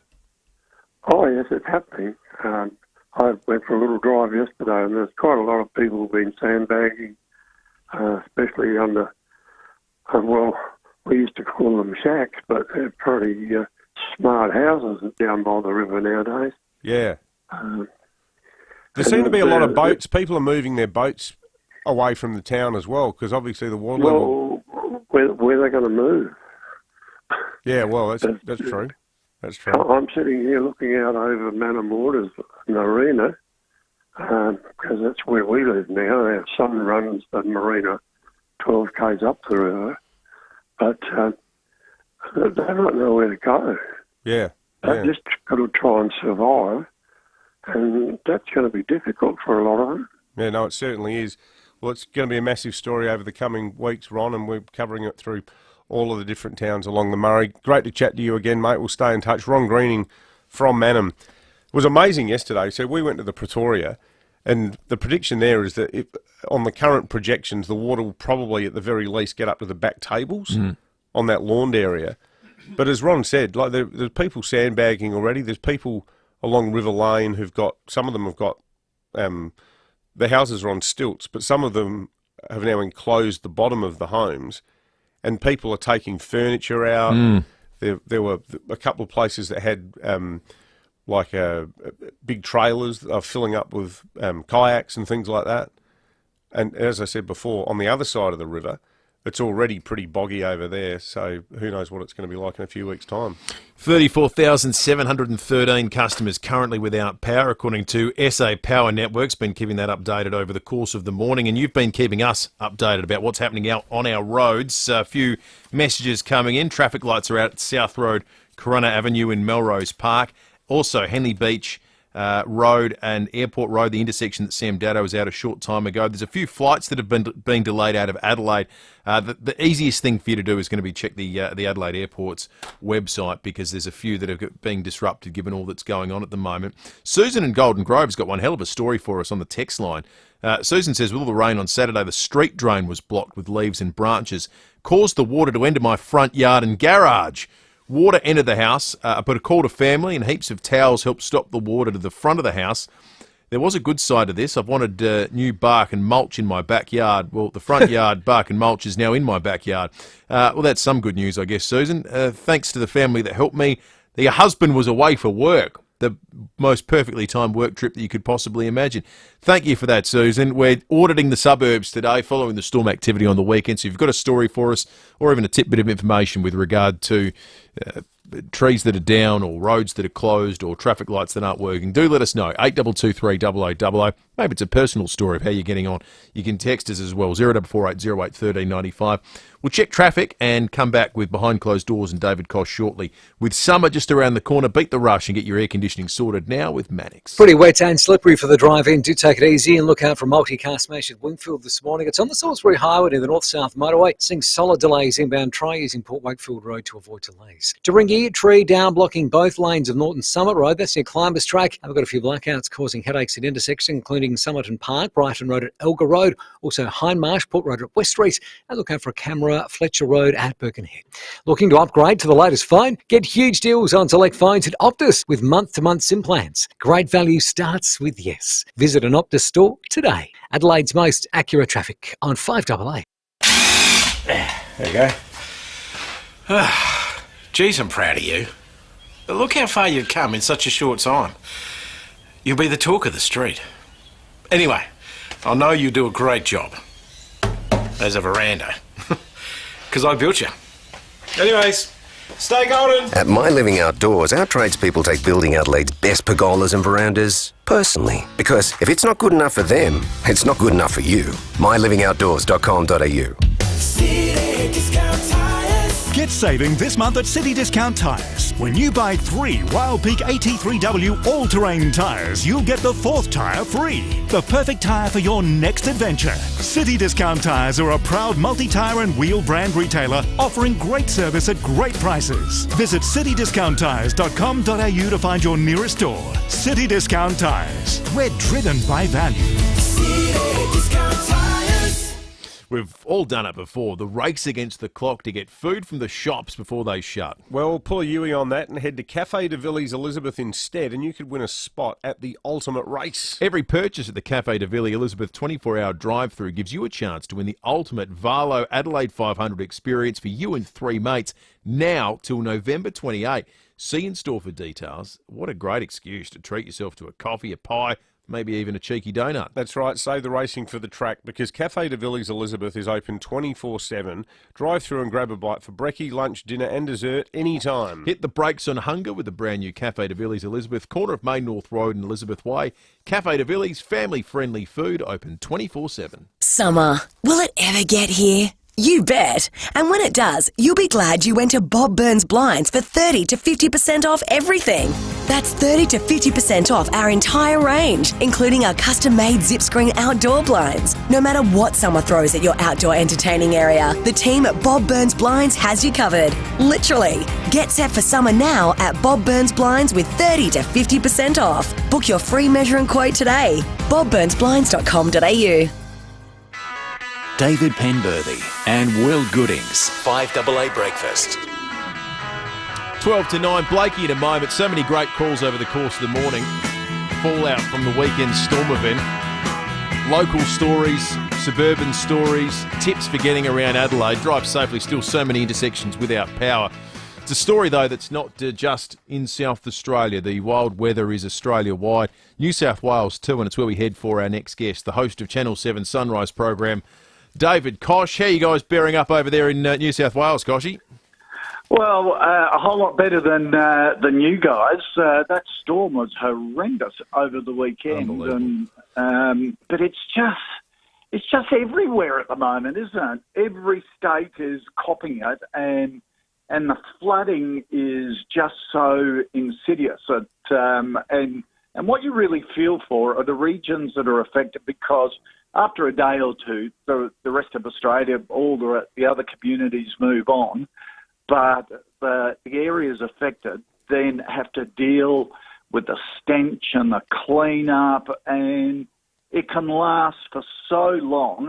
I have a nephew who was caught up in the Ballina floods at the start of the year. They're still renting and will be renting till the middle of next year. The inside of their house is still a shell. So our thoughts go to everyone that's affected, because the clean-up and the repair can be a long time, and it's quite emotional, and a financial strain on them as well. But these once-in-a-100-year storms seem to come every 10 years now, every 5 years. It's ridiculous. I don't know if you caught any of the Crows v Collingwood final at Unley, Koshy, but I've never been at a weirder game of football in my life. Yeah, no. It looked like you're playing in the middle of a cyclone. Yeah. It was outrageous. That was amazing. Absolutely outrageous, yeah. Hey, mentioning football, how good is it for SA that we've got the Magic Round? How big a thing is it going to be? It is fantastic. And look, all credit goes to Peter Malinauskas on this. It was dead set ready to go to Sydney, and it was a fait accompli that it was going to be held in Sydney. And even back on grand final day in the Olympic room, which is the big flash lunch for the AFL on grand final day, that bloke worked the room like I had never seen it before. And he basically shirt-fronted every TV executive, every AFL commissioner, with the very simple message that in South Australia, they'll put on a great event. It's a traditional heartland. There would be nothing worse than the first round of this, or the first year of it, to be in Sydney playing to no one, and no one in the crowds. And South Australia will turn up. And it was a great effort. It's going to be a great thing for the state. I've already, my extended family, we've all booked to come across. It's during school holidays. We're taking the grandkids up to the Flinders Ranges just after the round. And I think a lot of Australians are going to do it. It's going to be a great showcase for not only the city, but the state itself. Hey, do you reckon a showdown should be part of it, Koshy, or would it be better if Port and the Crows played standalone games?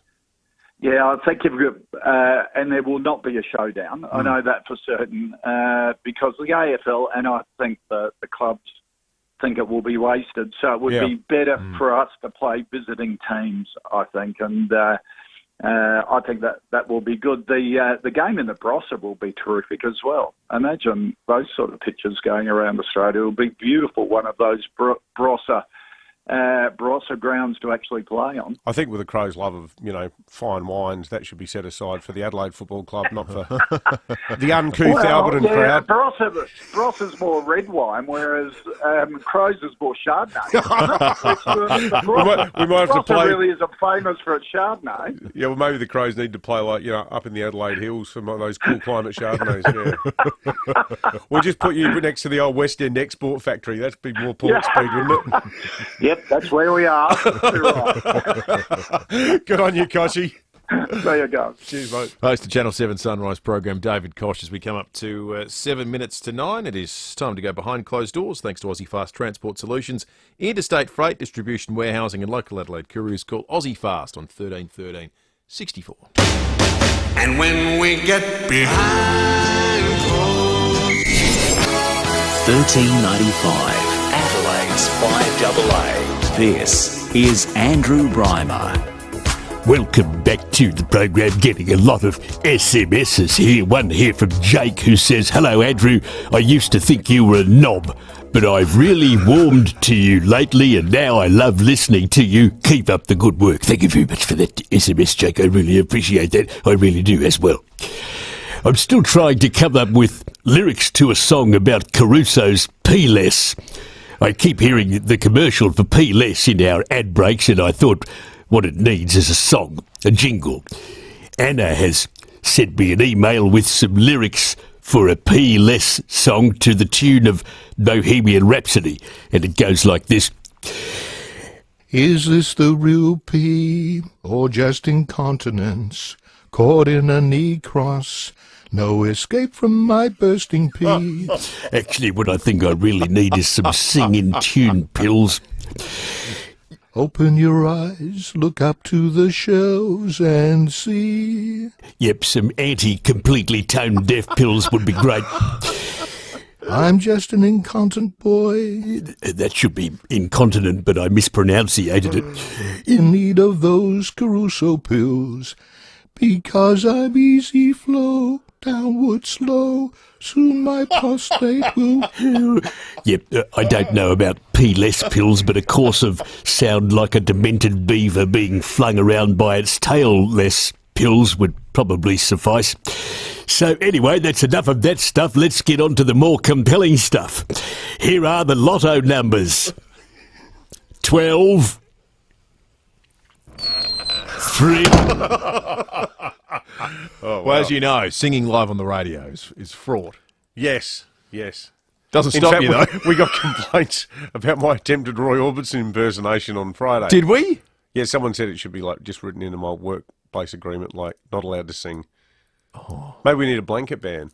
Jane Riley was banned from singing. She was. Contractually. She was. Did you ever hear Jane sing? No. Oh, I did once. Was it that bad? You can never unhear it. We love Jane. I was talking to Jane yesterday. Christine Jarman's texted us on the text line, says, tell people to drive to conditions, turn your lights on and be courteous to each other. Sorry, Will, it's a real pea super out there. No, well, you were going well up until that point, Christine. Everything you said up to that point was fair. The level of unsolicited teasing that exists for you. What about one of our listeners before? Inaccuracy. Took a photo of the Wang and Fooney pageant float and sent it in specifically to grind your gears, Will. Yeah, well, it did ruin the pageant. It should be a celebration of, as Will likes to call it, the bludgers float. Exactly right. Taxpayer-funded leaners. Unbelievable. I don't know what message that's sending to young people. But the anyway. James Morrison float was terrific. Absolutely fantastic with him up there in the gold suit, leading the band. Terrific. Superb. Great day. This week we are celebrating TJM, our FIVEAA Business of the Week. If you're four-wheel driving and you want to get there, you want to be TJM equipped. TJM, they're at Nailsworth and Clovelly Park. Big thanks to everyone who has called us over the course of the morning, texted us, sent us messages on the Foodland Supermarkets Facebook and YouTube live stream. You have created a remarkable story of what it's been like in the suburbs of Adelaide over the course of the last 48 hours, really. A host of fascinating bits of information, important bits of information, but just an insight into what life's been like in the suburbs of Adelaide over the course of the last 2 days. Phil's in Freeling. On Saturday, 45 mil. 25 mil till now, but I can't do that. See what it is until 9 o'clock. So, and we were flooded. Quite a few branches come through here and there. Some of the areas did lose their power, but we were okay. We're right on the edge of town. Elizabeth is in Gawler. Live in the heritage area of Gawler, and so we're on a hill, so I guess that's a little bit fortunate, although I think it was even windier being on a hill because it was coming up the side. Greg, what was things like in West Croydon over the weekend? The trees across the road from us were going helter-skelter. Go to Hawthorne Dean. Margaret, what's it like in your suburb? Oh, gosh, it looks like a war zone. It's terrible. Trees down everywhere. We haven't had power since 4 o'clock Saturday. We can't even get out of our driveway because there's a big branch come down over a power line and it's sagging right down. It's very dangerous. Thanks for all your contributions right across the morning. We've greatly appreciated. Stay safe out there, and we'll be back tomorrow morning from 6 o'clock. We are a Walco family. We love our pool and we always play. Walco. Blanky. Walco. Blanky. Walco. Blanky.